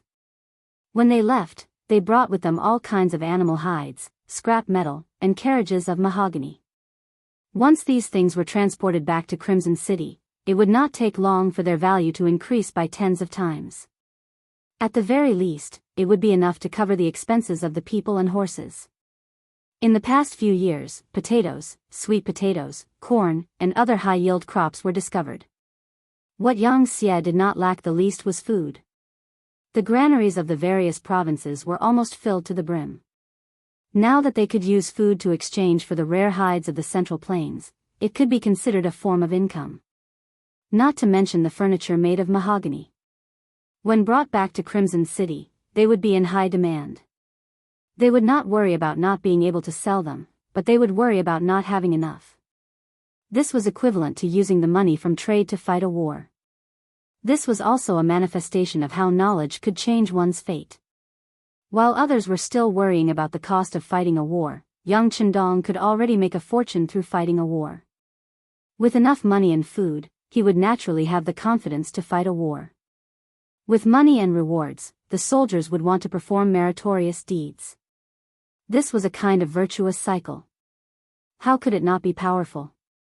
Just like when Yang Chendong was winning the hearts of the people and making money in Bulgar City, the new Second Army, under the leadership of several division commanders, had already begun to expand their territory. Before anyone knew that they had arrived, they had launched continuous attacks on cities and territories. Setting out from Bulgar City, they headed south. Within 2 months, they had taken down Kot City, Kilo City, and Kazan City, all the way to Samara City. Samara was the entrance to Sarai City, the capital of the Golden Horde.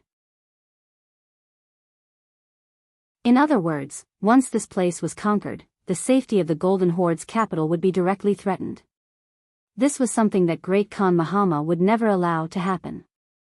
It was only a month ago that Mahama, who had escaped from Kot City, found out about the fall of Bulgar City. The furious Mahama couldn't understand why the 5-star army's reinforcements had come so quickly, nor why they had the guts to cause trouble for the Golden Horde. Speaking of which, Mahama was a very domineering person. Ever since he became the 39th monarch of the Golden Horde, although the strength of the Rossi Duchy was slowly rising, he had always been in a position to suppress them. In history, when the Rossi Duchy became independent, this great Khan had already passed away many years ago.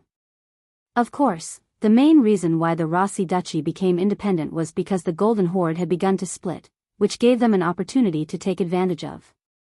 Perhaps because of his experience, Mahama was a very conceited person.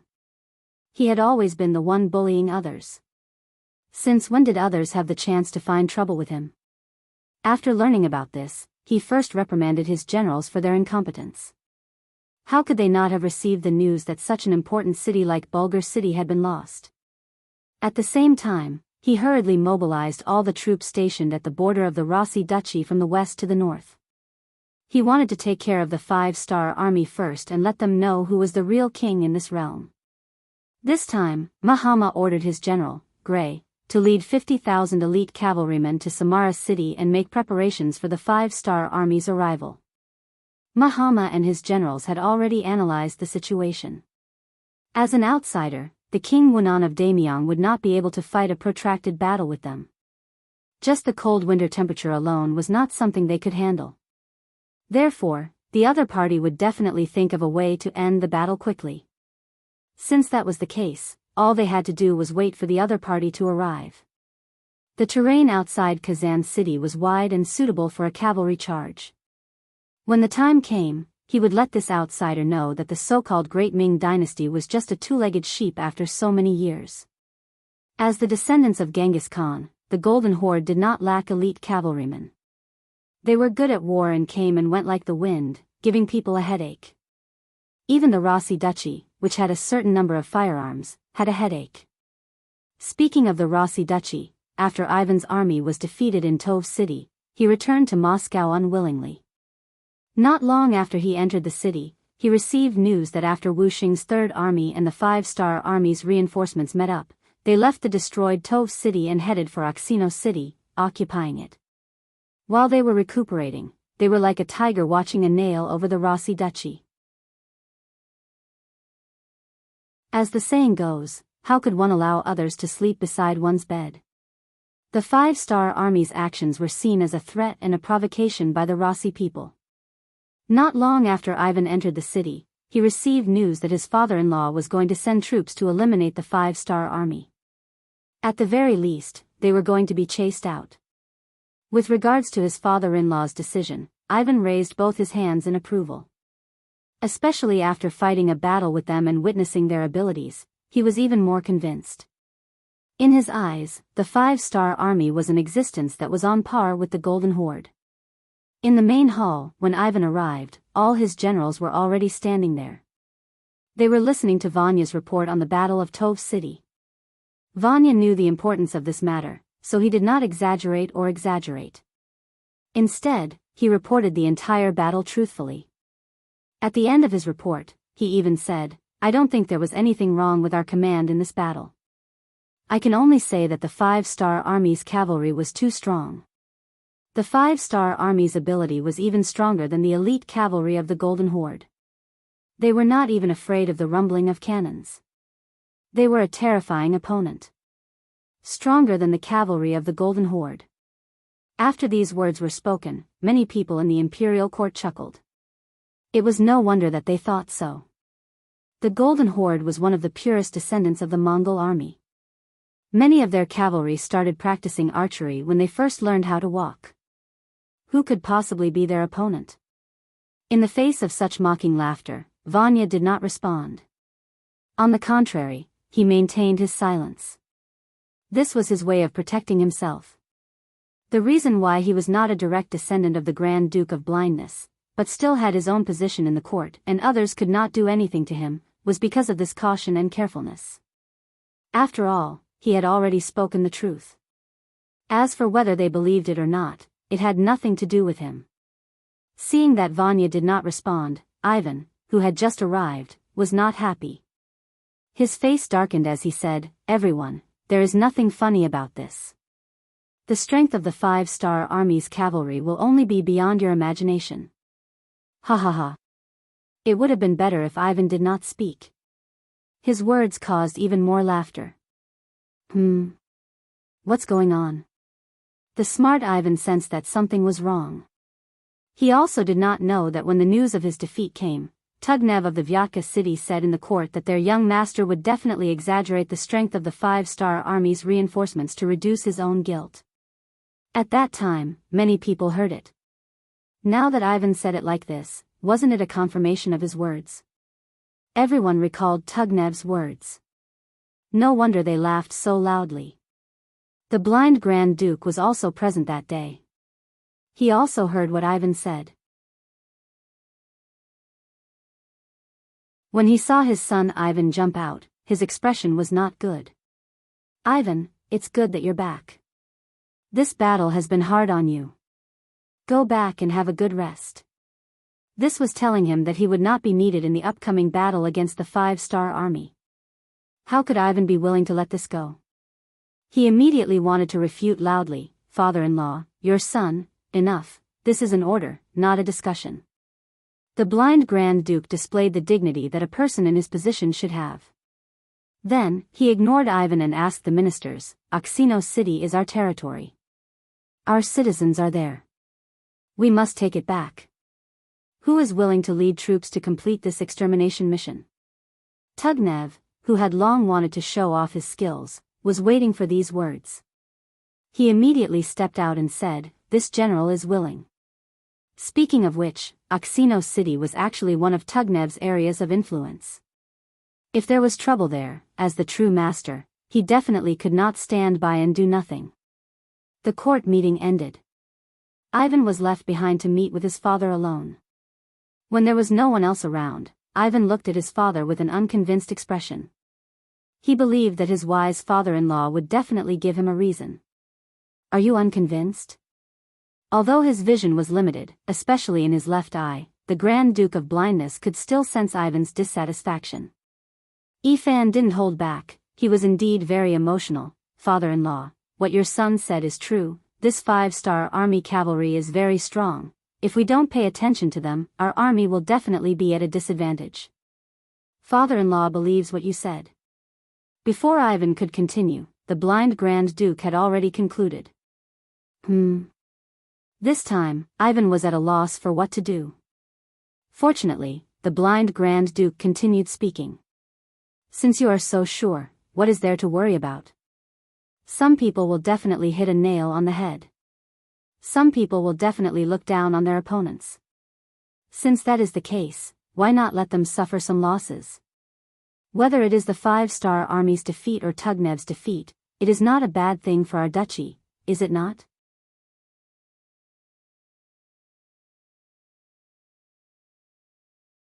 Chapter 14:22.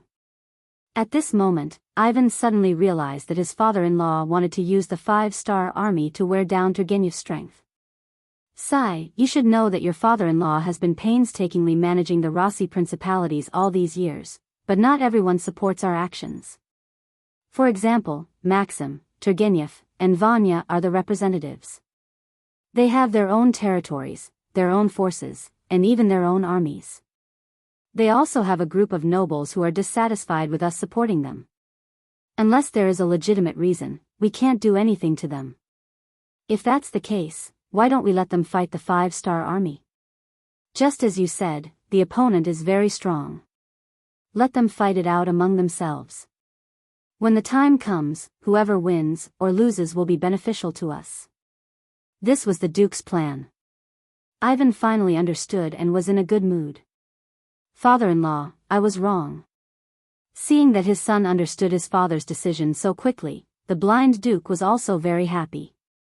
But then he asked worriedly, "Is the 5-star army's cavalry really that strong? Turgenev won't defeat them, right?" "Absolutely not.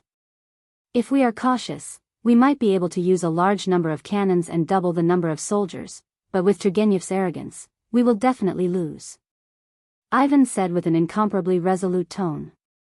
As for Turgenev, after receiving the military order in the court, he returned to his residence in high spirits and began to mobilize his troops. He didn't believe Ivan's words. As for Vanya, although he was also on their side, he had always been timid and cautious. His words were also not trustworthy. This time, he wanted to teach the 5-star army a lesson and let them know who was the real strong on the battlefield. He wasn't the only one who thought so. The nobles who supported Turgenev also had the same opinion. Although they didn't have much contact with the Han army, they had fought with the Golden Horde for more than 200 years. From their words, it was clear who was stronger between the White Russians and the Han army. The Han people were called two-legged sheep by the Golden Horde.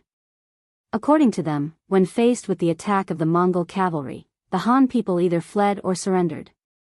They didn't even have the courage to resist. In comparison, the White Russians were much more courageous.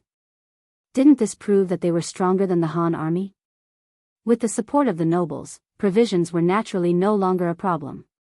Turgenev took his own 80,000 soldiers and the 20,000 soldiers he got from the Grand Duke of the Blind, a total of 100,000 people, 100 cannons, and 10,000 muskets to the north. In Kazan City, Yang Chendong arrived at the city under the protection of the Black Cavalry. Behind him, not only had Bulgar been liberated, and a large amount of trade had begun. Even Kot City and Kilo City, which had been taken down, had also begun to reform. The people of the Golden Horde, who had always relied on the heavens for food, didn't know that there were so many good things in the world. Moreover, they didn't need to fight or risk their lives. As long as they worked hard, they could obtain all of this.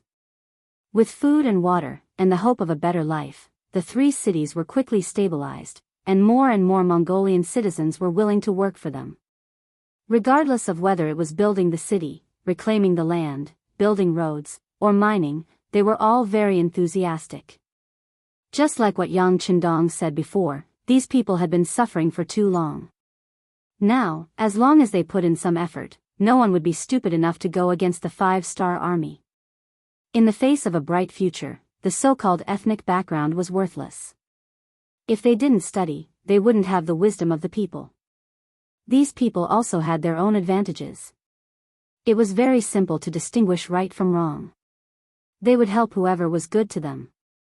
As for ethnic background, the barbarians didn't care too much about it. Of course, there were some troublemakers among them. Yang Chendong didn't show any mercy to these people. He killed those who needed to be killed, and captured those who needed to be captured. After purposefully removing the troublemakers, the rest of the Mongol people became very obedient. They also received a lot of benefits, and their living conditions improved. Now, many Mongol people were worried about how long this kind of life could last. After all, the land they occupied was the territory of the Golden Horde. If the Great Khan brought his army over, would the Han army be able to withstand it? Yang Chendong didn't know whether to laugh or cry at this kind of worry. However, this was a good thing. In order to solve the worries and doubts in everyone's hearts, Yang Chendong personally came to Kazan City and went to the front line. He used his actions to tell those who had doubts in their hearts that he was at the front line. If there was any danger, it would be directed at him. Everyone could rest assured and develop in peace. They could work hard to support their families and strive for a better life. As soon as he arrived at Kazan City, a telegram came from Xichen City. It could be said that there was good news one after another. After the first successful steam engine, the field artillery was also successfully produced in batches. This had entered the final stage of development before Yang Chendong left. Now, all kinds of difficulties had been overcome and it was successfully produced. The credit for this was also due to the efforts of the first city. Yumian and Tiger's Mane fully implemented his ideas. After the first city was completely stabilized, a large number of mining operations began. For a time, a lot of iron, copper, molybdenum, coal, zinc, gold, lead, and tungsten were developed and transported to Xichen City through the 3 eastern provinces. With sufficient raw materials, all kinds of experiments took a big step forward and the success rate began to increase. After ruling Crimson City for more than a decade, Yang Chendong had invested a huge sum of money into it. Now that he was finally reaping the rewards, Yang Chendong could not help but breathe a sigh of relief. The emergence of all kinds of advanced products meant that Yangxia had taken a key step from light industry to heavy industry. The world was still dominated by cold weapons and firearms were just in a budding state. Yangxia's various scientific research results were undoubtedly the most advanced among them. What was there to be afraid of? Just like the field artillery, it was named by Yang Chendong, but it first appeared in history in 1897. A French artillery research team formed by General Douiville, Colonel de Boer, and Captain Romeo invented the 75mm field artillery. This was the world's first modern cannon in history. The 75mm field artillery was developed according to the patent of the German Hausen. It used the long recoil principle, but Germany refused to use long recoil cannons. This kind of field artillery had a powerful power. The 75mm cannon was the first field artillery that completely solved the recoil problem. The cannon body could be slid on a cradle through a guide wheel. The cradle was mounted on the cannon frame, and the cannon frame was connected to the piston rod in the cylinder. When the cannon was recoiled, the piston would compress the hydraulic oil, and a portion of the hydraulic oil would enter the chamber through a small valve to compress the air. When the cannon reached the end of the recoil, the compressed air would return to its original position. This was the main reason why the 75mm field artillery was so good. Now, Yang Chendong was the first to have it. This was the first time other than Daikara that a large cannon had been successfully created. Compared to Daikara's cannon, which required all kinds of excuses to be taken out, the appearance of the field artillery was undoubtedly a very important step forward. Although this type of cannon could only fire iron bullets, it was created through his own hard work. It was also a big step forward. Send a message to the Qiqian City Munitions Factory to continue to develop explosive bullets based on the original iron bullets. Send a message to City Lord Yu Qian to coordinate with the relevant departments and find a way to move a portion of the munitions factory to the city and build it nearby. Send a message to Tiger's Mane and Yangtze to keep a close eye on the munitions factory, especially to prevent spies from entering. If the technology is leaked, they will be killed. Also, send a message to the governor of the 3 eastern provinces, Lu Ji and General Yi Ligang. Tell them to do their best to transport the field artillery and send a batch to us as soon as possible.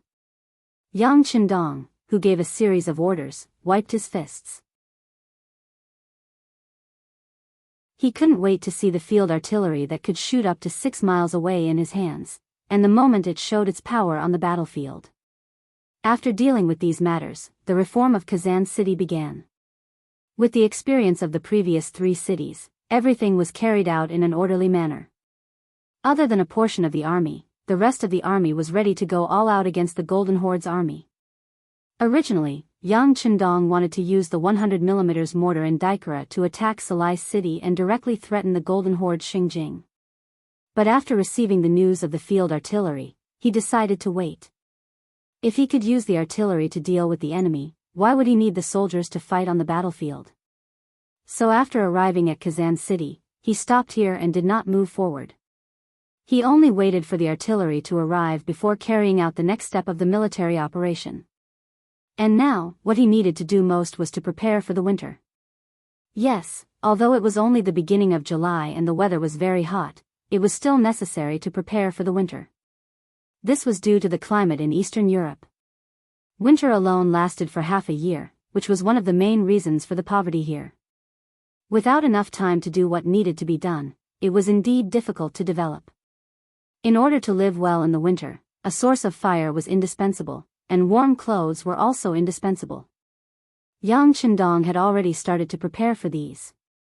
A large number of cotton-padded clothes and high-grade down jackets were made by the Qiqian City Clothing Factory and sent here. Some of the coal mines near Bulgar City were also located by Yang Chendong and were being mined. There were also some coal furnaces built by the ironware factory in Qiqian City that were being transported. Even some greenhouses were being built, so that there would be enough sparse vegetables in the winter.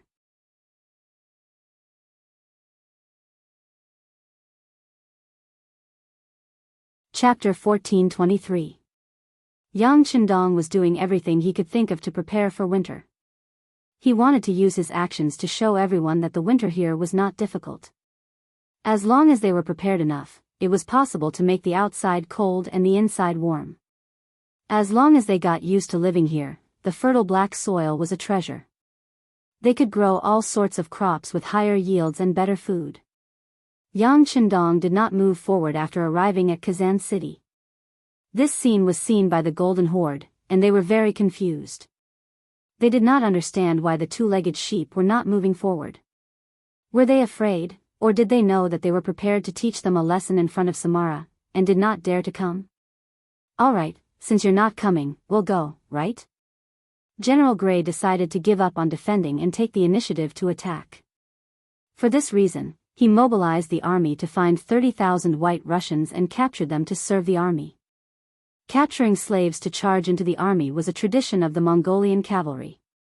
Usually, the slaves could be used to transport military supplies for them, and in battle, they could be used to charge at the front and attract the enemy's arrows and guns.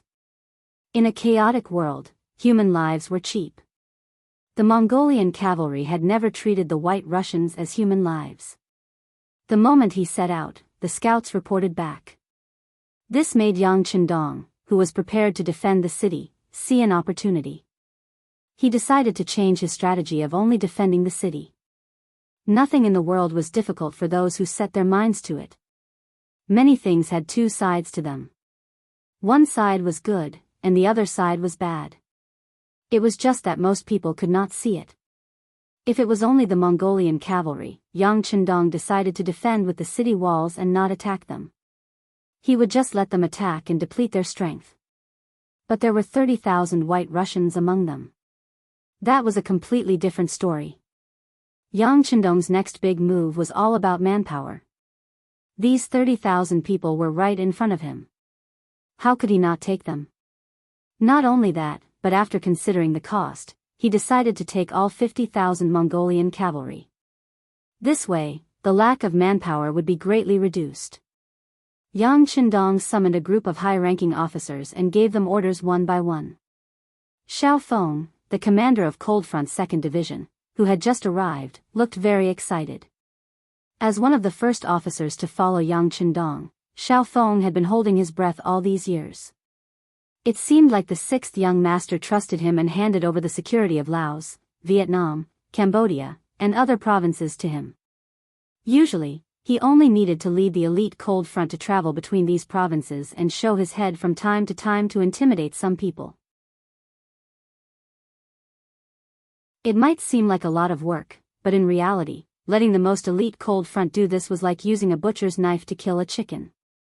Especially when he saw the other brotherly armies, and even many of the armies that were established later on, starting to gain merit one after another. Xiao Feng had requested for more than one battle from the army headquarters. He had even requested for a battle from Yang Qindong.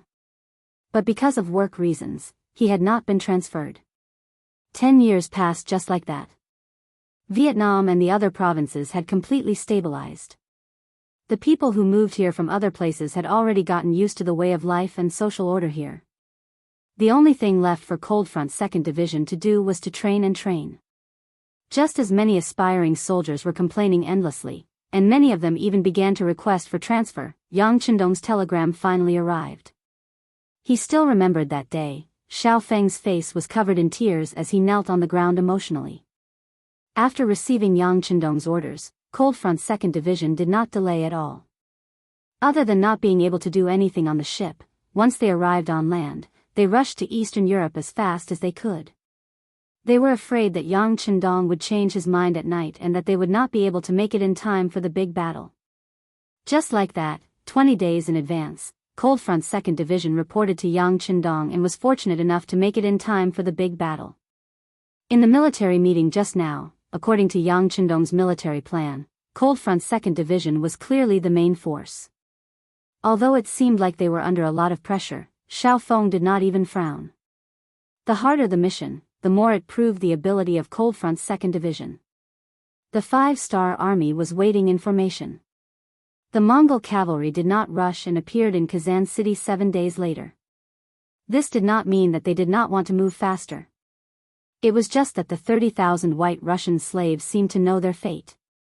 They walked extremely slowly, as if they were being chased. They walked for over 200 miles in 7 days. Using these 7 days, the 5-star army had made all sorts of preparations for the big battle. Now, they were just waiting for the prey to appear so that they could reel in the net. Gray did not know about all this. He was still fantasizing about defeating these 2-legged sheep and waiting for the Khan's praise and rewards when he returned. 8 miles below Kazan City, there was a relatively wide open space that could accommodate tens of thousands of cavalry. This was the place that Gray had set up camp for the army. Although it was a little far from the city gate, he had brought all the cavalry. As long as the siege went smoothly, it would not affect the cavalry's final charge. After choosing the camp, Gray ordered the army to take the time to rest. He wanted to attack Kazan City the next morning. He wanted to end the battle quickly. He wanted to tell everyone that 2-legged sheep were still 2-legged sheep. No matter how strong they were still sheep in front of wolves. The Mongol army settled down and quickly fell asleep. However, the 5-star army did not rest. They had already slept during the day. To them, it was time to work at night. Using the moonlight, the 5-star army soldiers continuously exited the city and formed a huge encirclement around the Mongol cavalry camp 8 miles away. Yang Qindong did not have the intention to launch a night attack. From his point of view, they could still win if they did so. However, the price they had to pay would be too high and the rewards would be too little. This was not what he wanted. What he wanted was a complete victory and not just defeating the enemy. At the Mongol army's camp, there were already scouts who had discovered the actions of the 5-star army. They quickly reported it to General Gray, who had just laid down. He was so shocked that he broke out in a cold sweat. At the same time, he asked his subordinates, "Are the barricades and other items prepared?" "General, don't worry. Everything has been arranged. If the 5-star army doesn't come, then forget it. If they come, we will teach them how to behave," the general in charge of night duty said arrogantly. "Very good. However, we cannot be careless. How about this, transfer another 10,000 cavalry over and let them defend with you. If the 5-star army sneaks into the camp, then fight them back. Of course, if they don't sneak into the camp, don't act rashly. After all, it's already dark. If we attack rashly, it's easy to fall into their trap." Although Gray was conceited, he still had a cautious side to him when it came to fighting a real battle. "Yes." The Mongol general placed his right hand in front of his chest and bowed before turning around to make arrangements. Gray, who was left behind, was unable to fall asleep. Instead, he laid on the bed with his clothes on. As long as there was any movement, he would be able to jump up and command the army. As he waited anxiously, the night passed. Nothing happened. Gray didn't know when he had fallen asleep. When he opened his eyes again, the sky was already bright. He suddenly thought of something and hurriedly went out of the tent. When he saw that the army outside the tent was normal and the soldiers were preparing breakfast, he couldn't help but heave a sigh of relief. It seemed like he was not sleeping too deeply. Instead, there was really no battle. Why did the 5-star army leave the city in the middle of the night? The answer was quickly revealed. Just as the 30,000 White Russian slaves and 50,000 Mongol cavalrymen were eating breakfast and preparing for the big battle, soldiers started to appear around their camp. There were infantry, cavalry, Han Chinese, Mongols, White Russians, and warriors from some unknown ethnic groups. After a rough calculation, other than the road to Kazan City in the north, there were at least 20,000 soldiers on each of the other 3 sides.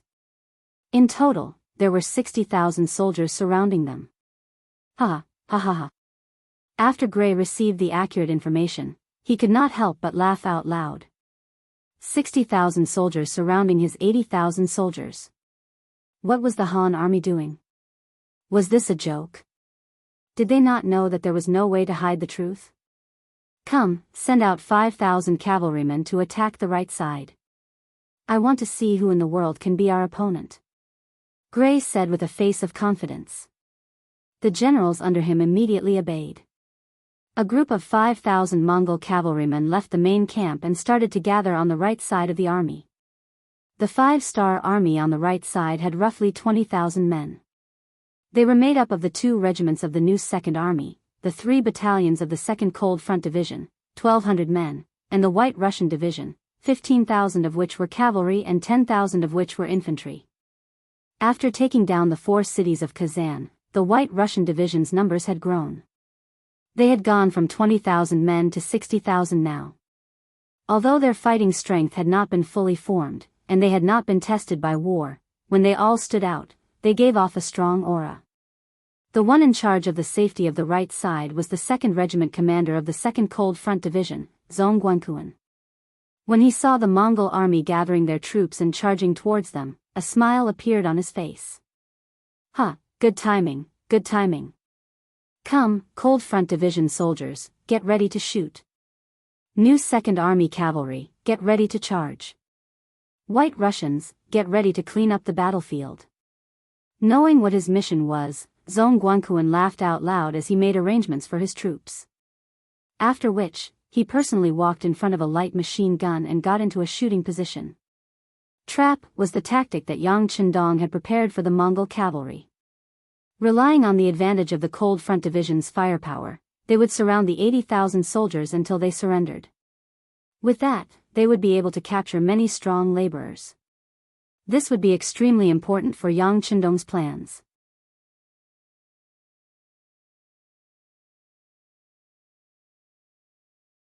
Chapter 1424. How would the Mongol cavalry know about this? They only knew that their enemies were a bunch of mobs. Their uniforms were not uniform. In fact, it was rare for an army to unify their uniforms. However, why were there so many different races? There were also the White Russian and Mongol soldiers. Although they were holding swords, their arms were trembling. They were clearly a bunch of untrained commoners who had never seen life and death. Could they really fight with these people? As the elite cavalry of the Golden Horde, these 5,000 Mongol cavalry had their own pride. When they found out that their opponents were so weak, they were filled with arrogance. In their eyes, they only needed one charge to break the morale of their opponents. Then, all that was left was to jump on their horses and slaughter them. One by one, the Mongolian cavalrymen laughed out loud and got on their horses. They got into formation and were ready for an assault. On the other hand, the 5-star army camp. Just as the Mongol soldiers thought, many of the sword-wielding soldiers were trembling. They were just commoners a few days ago. However, because the 5-star army gave them good treatment, they joined with the mindset of taking advantage of the situation. Some of them were so hungry that they could not take it anymore. When they found out that becoming a member of the 5-star army meant that they could eat and fill their stomachs, why would they care about anything else? The world was big, but the stomach was the biggest. As such, the recruitment process for the 5-star army was very simple. Very quickly, 60,000 people were gathered. In the following few days of military training, the soldiers of the new Second Army finally understood what it meant to be infuriated when compared to others, what it meant to be a bunch of mobs, and what it meant to be unteachable. Not to mention other things, just the fact that these new soldiers could not even tell left from right. When they walked in formation, there were all sorts of postures. There were even a few who walked with crutches. If they could not even understand the basics of walking, how could they win the battle? Because of this, many officers had reported the situation to their superiors. In the end, when it was reported to Yang Qindong, it was like a stone sinking into the ocean. Now, these so-called unqualified soldiers had walked onto the battlefield. Looking at their performance, they were already scared out of their wits. If a fight really broke out, what would be the result? Would they be defeated before they could even meet the enemy? Although they were worried, the order was given by Yang Qindong. No matter how dissatisfied the selected instructors of the new Second Army were, they could only suppress it for now. Whether it was in Yangxia or the 5-star army, Yang Qindong's position had never been shaken, and no one could question his words. The instructors who trained them did not understand. Even the acting division commander of the White Russian Army, Nikolov, and the deputy division commander, Ahuli, could not understand. In their eyes, such unqualified soldiers should not be on the battlefield. However, there were also people who understood, such as the Cold Blade warriors.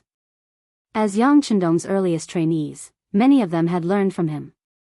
They even slept together, ate together, and trained together. They were really inseparable, and that was why the Cold Blade warriors were so strong and loyal.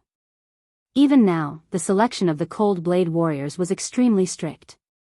Not only did they have to go through strict background checks from the previous 5 generations, but they also had to see if they could endure hardships and if they really had the strength. As for the Han Chinese standards, there was no need to mention them. This was the most basic. Of course, the treatment of the Cold Blade warriors was not something that other armies could compare to. Because of that, while Yang Qindong trusted them, the Cold Blade warriors also trusted Yang Qindong. As long as it was a decision made by the 6th young master, they would follow it wholeheartedly.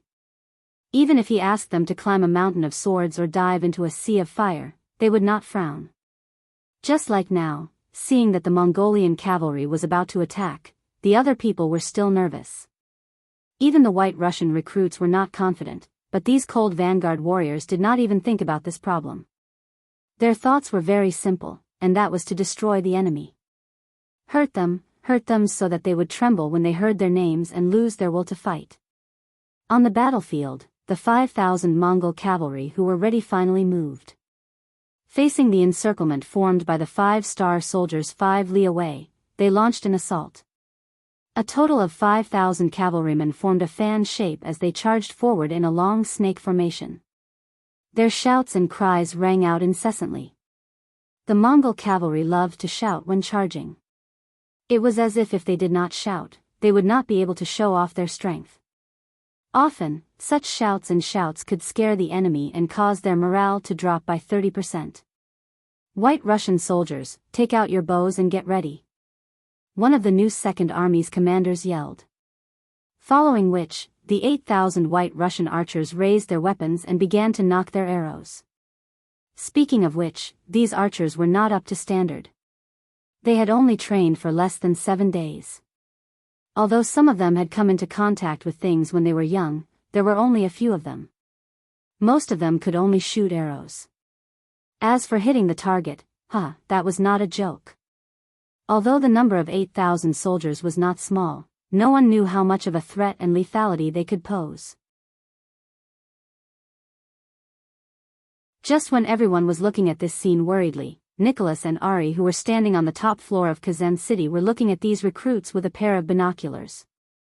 Suddenly, many of the recruits released their arrows without listening to orders. Moreover, the distance of the arrows was very close. Some of them simply threw the arrows 5 or 6 meters away.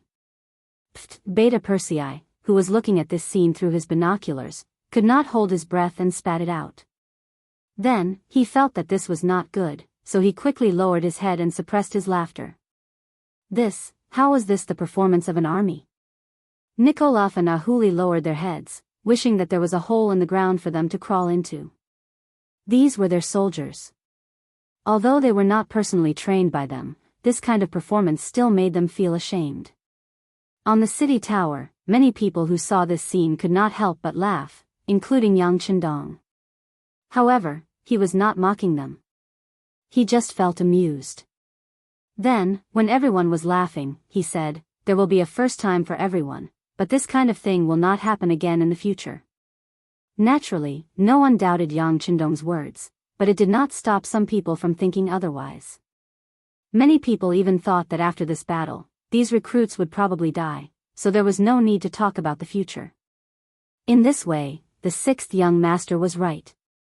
They did not know that the reason Yang Qindong said this was because of his confidence in the soldiers of the Cold Front Army. And after these White Russian recruits experienced such a humiliating scene, they would definitely work hard and continuously improve their abilities after experiencing a bloody and fiery battle. This way, after training hard, they wouldn't have such a useless performance. It was unknown if everyone understood Yang Qindong's thoughts, but now, everyone's eyes were on the battlefield. They watched as the Mongolian cavalry got closer and closer to the 5-star army on the right. They were less than a mile away. At this distance, many of the Mongolian cavalry laughed. If the 5-star army did not move, they would not have the chance to move. Many of the Cold Front Army laughed. At this distance, it was too late for their opponents to escape. Next, it was time for them to perform. Commander Zhong Guanquan had been a little impatient for a long time, and his eyes became brighter. His right index finger had already touched the trigger, and he fired. At the same time he touched the trigger, a bullet shot out from the muzzle, and it went straight for a young Mongolian cavalier who was dressed in armor. Following the sound of the gunshot, the young general, who had his eyes wide open with excitement on his face, felt a pain in his chest. It was as if his entire body was fixed in place. Following that, he lost consciousness. His entire body was powerless as he fell from the horse. The sound of gunfire was an order. The regiment commander took the lead and fired the first shot. The 3 battalions, a total of 1,200 soldiers, did not hold back. They raised their guns and fired in unison. Originally, they were all aiming at their targets. Now, they were happily harvesting lives, displaying their powerful side. The Cold Front Army had the 95 style in their hands, so they could fire in bursts or in bursts.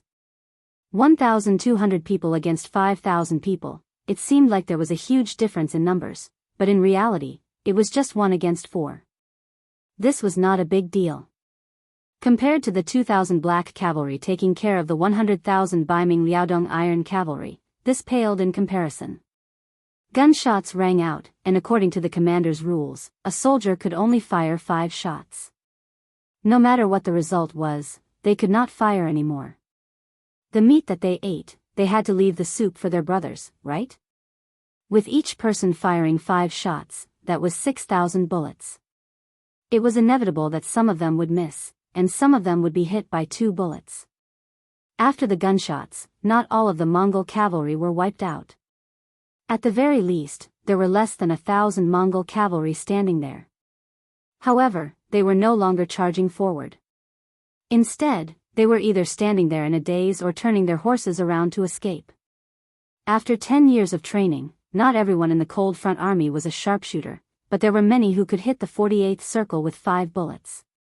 Since these enemies had fearlessly charged right in front of them, there was no way they would be courteous to them. With each person firing 5 bullets, the results obtained were indeed not bad. More importantly, after this round of shooting, it also shattered the confidence of the Mongolian cavaliers to charge forward, causing them to feel fear as if they had met the devil, and they lost their will to fight. New Second Army, charge forward to eliminate the enemy. White Russian Division, charge forward to clean up the battlefield. Be quick. The Cold Front Army will be in charge of keeping watch. Captain Zhong Guanquan also only fired 5 bullets. Although he was holding a light machine gun, it was just a precaution. Now that he saw that the opponent was not going to be easy, he would not casually waste bullets and take the lead to break the rules.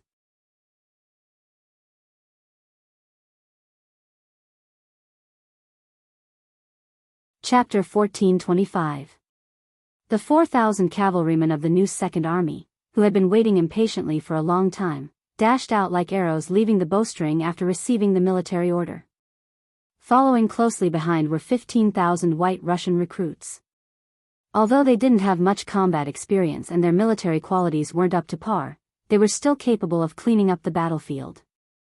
Even so, when many of the recruits arrived at the battlefield and saw the blood flowing like a river and broken limbs all over the ground, many of them couldn't help but vomit.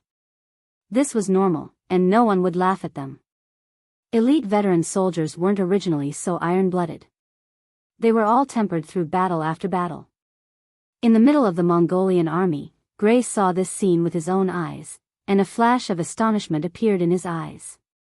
It wasn't that he hadn't seen firearms before. His old opponent, the White Russian Army, had them. Their Khan also had a small number of firearms, but in terms of power, they were far inferior to the firearms in the hands of the 5-Star Army. Not only could the 5-Star Army's firearms fire faster, their accuracy was also higher than the firearms he had seen before. Most importantly, they could fire continuously. Heavens! Where did they get these firearms from? They were so powerful. The cavalryman's charge was just seeking death. How could they win? At this moment, panic appeared in his heart, and he was no longer as confident and conceited as he was before. After being frightened by the powerful firepower and might of the 95 style, Gray didn't immediately order his men to rescue the survivors. When the battlefield was almost completely cleaned up, he suddenly thought of something. However, at this moment, the 1,000 cavalrymen who had luckily escaped the clutches of the musketeers were being surrounded by the cavalrymen of the new Second Army. Friction, friction, and continuous friction. Their courage was broken. After losing their courage, the 1,000 Mongolian cavalrymen were like birds startled by the twang of a bow. They were completely surrounded, and if they were killed, if they were captured. Attack the left side, attack the left side. The firepower of the 5-Star Army on the right side had frightened him. Gray had no choice but to give up on the idea of attacking from that side. He wanted to see the situation on the left side. If he could, he would rush out from there. Now, he was not thinking about how to take Kazan, but how to leave this place and inform the Khan of the fact that the 5-star army had powerful guns. Another 5,000 Mongolian cavaliers came from the left, and the third commander of 2nd Cold Vanguard Division, Chu Luo, laughed loudly. Good timing, good timing. It's time for our 3rd regiment to show our might. Come on, listen to my orders and prepare to fire. Leng Feng's soldiers from the 3rd Regiment and 3 battalions were eager to give it a try. Even the new 2nd Army and White Russian cavalry beside them were no longer panicking. They focused their attention on Leng Feng, who was holding onto his musket. They wanted to see another miracle. Baba Baba. Baba Baba, the gunshots rang out just as everyone expected. Before the 5,000 Mongolian cavaliers could reach the 5-star army, most of them were killed. Then, countless cavaliers rushed out to kill the survivors and clean up the battlefield. Charge and tangle with the enemy cavaliers. They won't be our match. With the lesson just now, Gray did not hesitate this time. Instead, he immediately sent out 2,000 cavaliers. He wanted to think of a way for them to tangle with the 5-star army. This way, the enemy would not use their guns out of fear, and the advantage would fall into his hands. With a single order, the 2,000 elite Mongolian cavaliers charged forward. Although they were intimidated by the powerful guns of the 5-star army, they had to charge forward since their general had given the order. Great, more people are coming to die. Everyone, 2 bullets. Once we're done, we'll call it a day. The 3rd commander, Chu Luo, laughed loudly to release his joyful mood. Then, he took the lead and fired a bullet. The bullets seemed to have eyes as they charged towards the incoming Mongolian cavalry. There were only 2,000 of them, and they were only left with less than 300 in a short period of time. By the time they arrived in front of the new 2nd Army, they were no longer able to do anything. How did this happen? How did this happen? Gray's expression became increasingly ugly when he saw the reinforcements he had sent out being buried so quickly. It was as if he had seen a ghost. While his expression changed, he turned around to look behind him. In just 2 short attacks, they had lost 12,000 cavaliers. Not a single one of the cavaliers who had charged out had returned alive.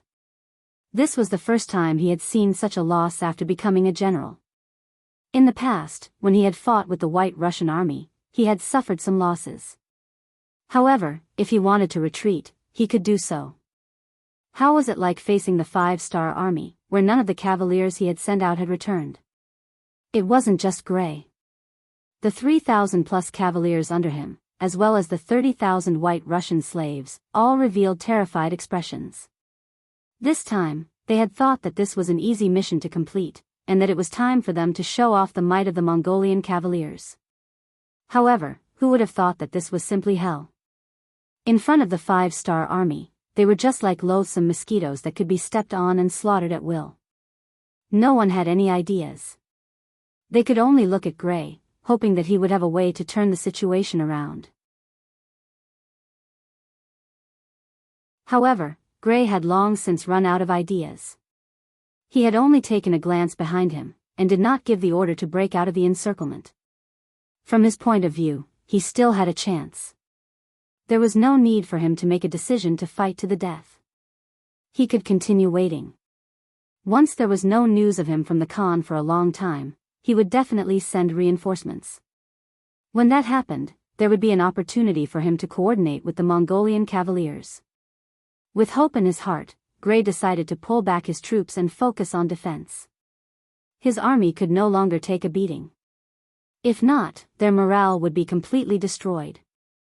While the 5-star army on the left, rear, and right were waiting for their opponents to choose to attack, the Mongolian cavaliers had actually stopped in their tracks. Furthermore, they quickly took out the barricades that they had put away in the morning and assumed a stance that they were going to defend to the death. This infuriated the 3 armies surrounding them. What are they doing? They've only charged out twice, and they're already afraid. What a bunch of cowards. They're cowards. How can such people claim to be the strongest Mongolian cavaliers in the world?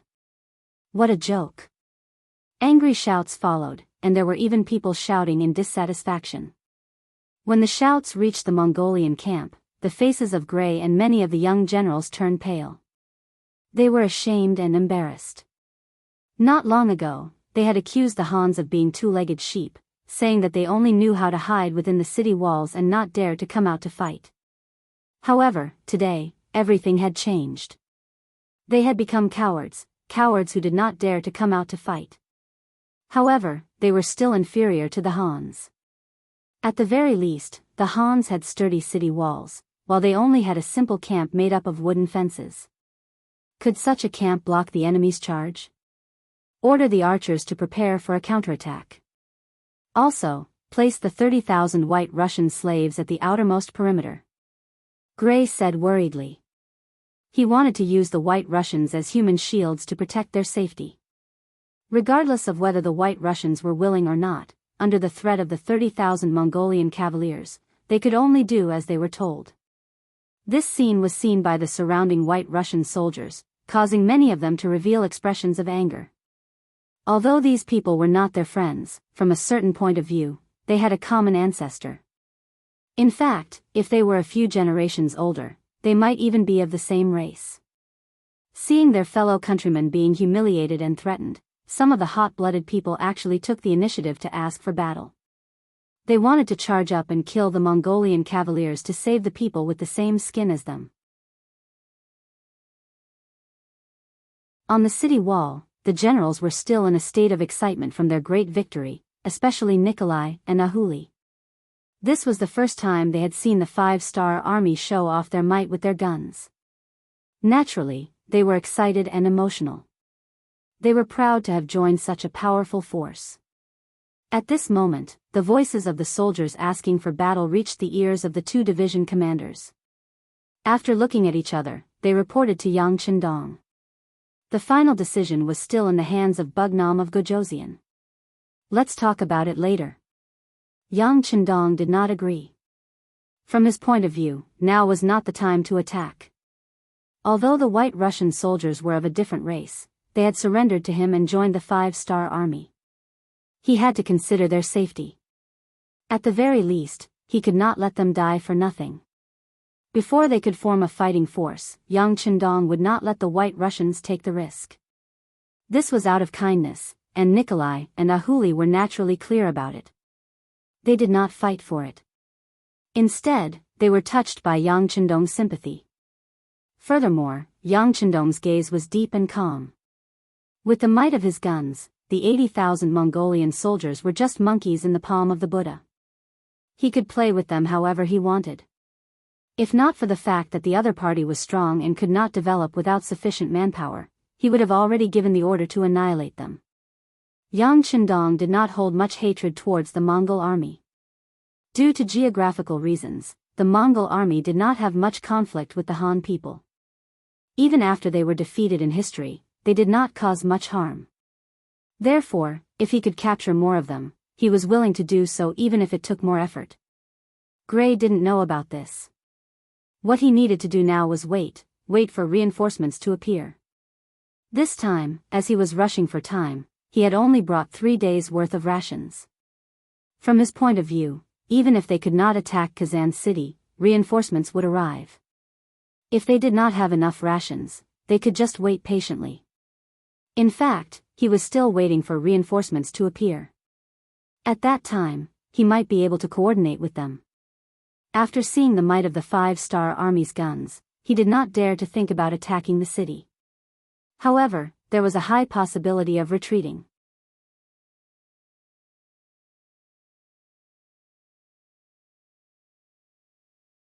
Chapter 1426. The reinforcements in Gray's mind were indeed on their way here. However, not long after they left Samara City, they were surrounded by the commander of the new Second Army, Shibi, who had suddenly appeared along a tributary of the Volga River. The 1st Regiment commander of the 2nd Cold Front Division, Chai Ji, was also with him. The sound of a gun was exchanged for 10,000 taels of gold. In just an hour, 5,000 reinforcements and 100 carriages of rations were exchanged for the 5th Star Army's contribution. Reporting to the commander. We have killed more than 870 enemies and captured the rest. Not a single one escaped. Please report. The commander of the guards, Su Liang, reported the results of the battle in a loud voice. Quickly clean up the battlefield. Do not leave behind any traces of battle. Shibi returned the salute and gave the order. Then, he smiled at Chai Ji and asked, Commander Chai, why do you look so down? Yes. These opponents are too weak. It's not fun to fight them. Chai Ji sighed and pretended to be a fool. At this moment, he looked as if he had taken advantage of the situation and was pretending to be innocent. After listening to him, Shibei did not expose him. Instead, he pretended to be deep in thought and said, since that's the case, the next time the Mongolian army sends reinforcements, let us, the new Second Army, deal with them. If there are people who try to escape, you can attack them. Chai Ji jumped up like a rabbit whose tail had been stepped on. How is that possible? The 6th young master said that the Cold Front Division should be the main force in the battle. Only then can we eliminate the enemy faster and more thoroughly. How can we, his subordinates, change the order? Oh. Then we will have to trouble Commander Chai. Shibi smiled bitterly. Yang Chendong's order was like this, but it was just an excuse. In short, the Cold Front Division should be the first to fight. If there were any problems, the new Second Army could only get the leftovers. But in the face of the tyrannical advantage of firearms, how could there be any problems? Just as Shibi and Chai Ji were lamenting that the enemy was too weak and that the battle was not challenging at all. Further south, the reconnaissance division commander Su Yunsheng was leading a small group of cavalry on a patrol. Su Yunsheng entered the Golden Horde with the 2nd Division of the Cold Front and the transport team. After coming here, Yang Chendong gave him a new order, which was to go to the front lines and completely seal off the battle below Kazan. In other words, not a single Mongolian scout was allowed to enter the battlefield. This would create a sense of mystery and prevent the Golden Horde from acting rashly because they did not know what was going on. In Yang Chendong's eyes, the final battle would take place next year. What he needed to do this year was to stabilize the rear. As the old saying goes, to resist foreign aggression, one must first stabilize the internal situation. Naturally, he would not be at ease if such a difficult mission was given to others. Even the most elite Ling Feng could not guarantee that no one would escape and that there would be no problems. However, it was a completely different story when it was handed over to Su Yunsheng, the Recon Division commander. When it came to scouting, there were very few people in Yang Xie's 5-star army that were his match. Thus, he could rest assured that the mission would be given to him. After Su Yunsheng received the order, he split the 3,000 cavalry scouts into 30 squadrons and 300 squads to spread out. His request was to control the entire defensive line from Asala to Kazan. He wanted to ensure that every forest, every river, and every mountain was under surveillance. The scouts were mobilized. The mission they received was difficult and not easy to carry out. After all, there were too few of them and the area was too big. However, after being divided into 300 squads, they still managed to do it. From the start of the mission until now, they had secretly killed more than 100 Mongolian scouts and completely controlled the area. Not everyone could be a good scout. Normally, it would be difficult to find one qualified scout out of 100 Mongolian cavalrymen. This time, more than 100 of them were wiped out. No matter how strong the Golden Horde was, it was enough to cause them serious damage and make them suffer a lot. Division Commander, the soldiers have achieved a lot in the past 3 days. I think the Inner Mongolian army will not be able to send any more scouts to gather information in the near future. Yen De, who had been promoted from battalion commander to regiment commander, said with a smile. His face was filled with excitement and pride. Don't be careless. Before we receive the order to retreat, let the soldiers keep their eyes open. This is a military order from the 6th young master. We can't be careless, and we can't ruin the reputation of our scouts, Su Yunsheng replied with a serious expression. It was all thanks to Yang Chendong that he could have today. This time, it was the order of the sixth young master himself. He would never have the slightest bit of carelessness. Yan Da's expression turned serious. Division Commander, please do not worry. Your subordinate will pass on this order now. The scouts were unable to find out the exact situation of the battle. Another batch of reinforcements arrived and was dealt with. In the short span of 3 days, 2 batches of 10,000 reinforcements were surrounded and captured alive. Just the number of captives was close to 8,000. At this point, Gray's troops were completely isolated. 3 days passed in the blink of an eye. There was no change in the situation. The food in the army had basically been depleted. At this moment, it was not an exaggeration to say that he had run out of food and ammunition. In just 3 days, the morale of the army had fallen to the extreme. Many soldiers were unwilling to get up in order to reduce the consumption of energy. They did not look like soldiers and did not have the morale to fight. This made him very angry. He was also very helpless. Should he charge? The 2 failures had already told him that the Han people were very powerful. Charging was just suicide. Should he retreat? Their path of retreat was blocked. Without the cooperation of reinforcements, how could they charge out? Should he surrender? As a general of the Golden Horde, his dignity did not allow him to do so. At this moment, he did not know what to do. The most terrible thing in a war was to wander around without a purpose. That would only waste time and create opportunities for the enemy to destroy you. After all, Gray was one of the top generals in the Golden Horde. He would never have thought of making such a low-level mistake, but he was making it now. Without a goal in mind, waiting to die was the only thing Gray could do at this moment, as well as the only thing he could do. He looked around and found that the Han people's camp had not changed at all. In the past 3 days, there had not been a single opening. If he continued to wait, there might not be any good opportunities. Since he could not wait for the enemy to make a mistake, he could only take the initiative to attack.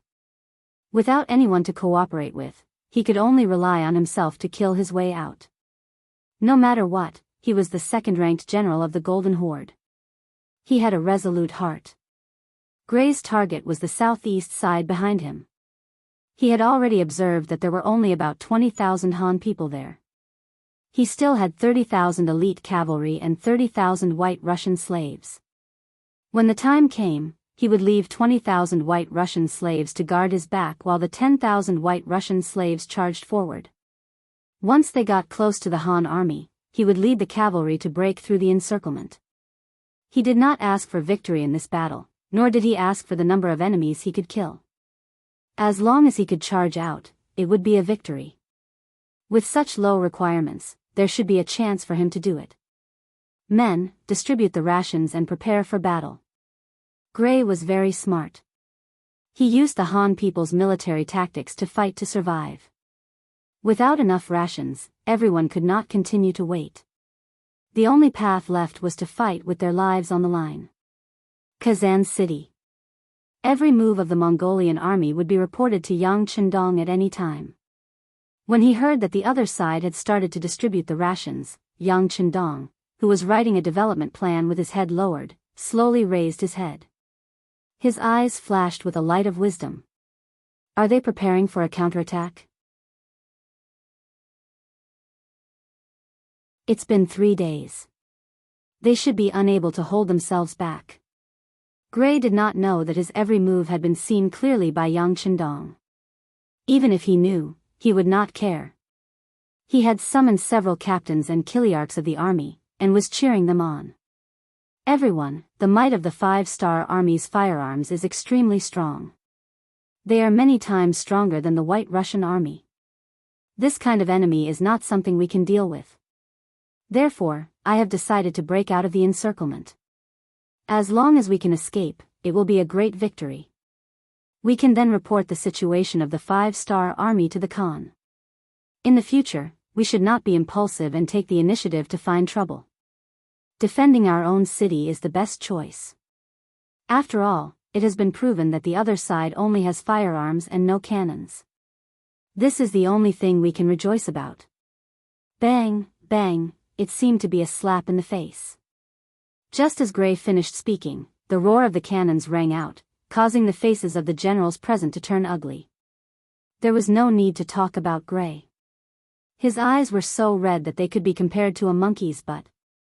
At this moment, he finally understood that it was not that the other side did not have cannons. It was just that the time was not right. Just by listening to the sound of the cannons, he knew that the other side's cannons were as powerful as their firearms. The 100mm mortar started to wreak havoc in the Mongol cavalry camp. Under the command of the 2nd Division Artillery Battalion Commander Lin Luan, a total of 20 cannons landed one after another beside the camp. When the first cannonball landed, it caused a huge wave that was enough to blow over the camp and cause the neighs of war horses to ring out continuously. Although it was only a total of 60 cannonballs, it was enough to cause a huge wave, causing Gray, who was preparing to break out of the encirclement, to be completely defeated. What's going on? Where did the cannons come from?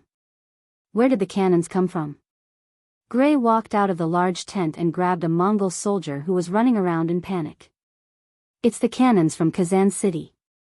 That soldier originally wanted to break free from his restraints. He did not want to die and only wanted to find a safe place to hide. However, when he saw that the person who stopped him was General Gray, he had no choice but to stand on the spot and answer. The cannons from the city? That's impossible. After hearing this answer, Gray shook his head continuously. That was a distance of 8 li. He did not believe that any cannons could reach that far. Furthermore, the cannons were not solid shells, but explosive shells. All of this had already exceeded his understanding. You're tuning into the Carefree Valley YouTube channel. Don't forget to subscribe and join us on this journey to catch the most captivating stories.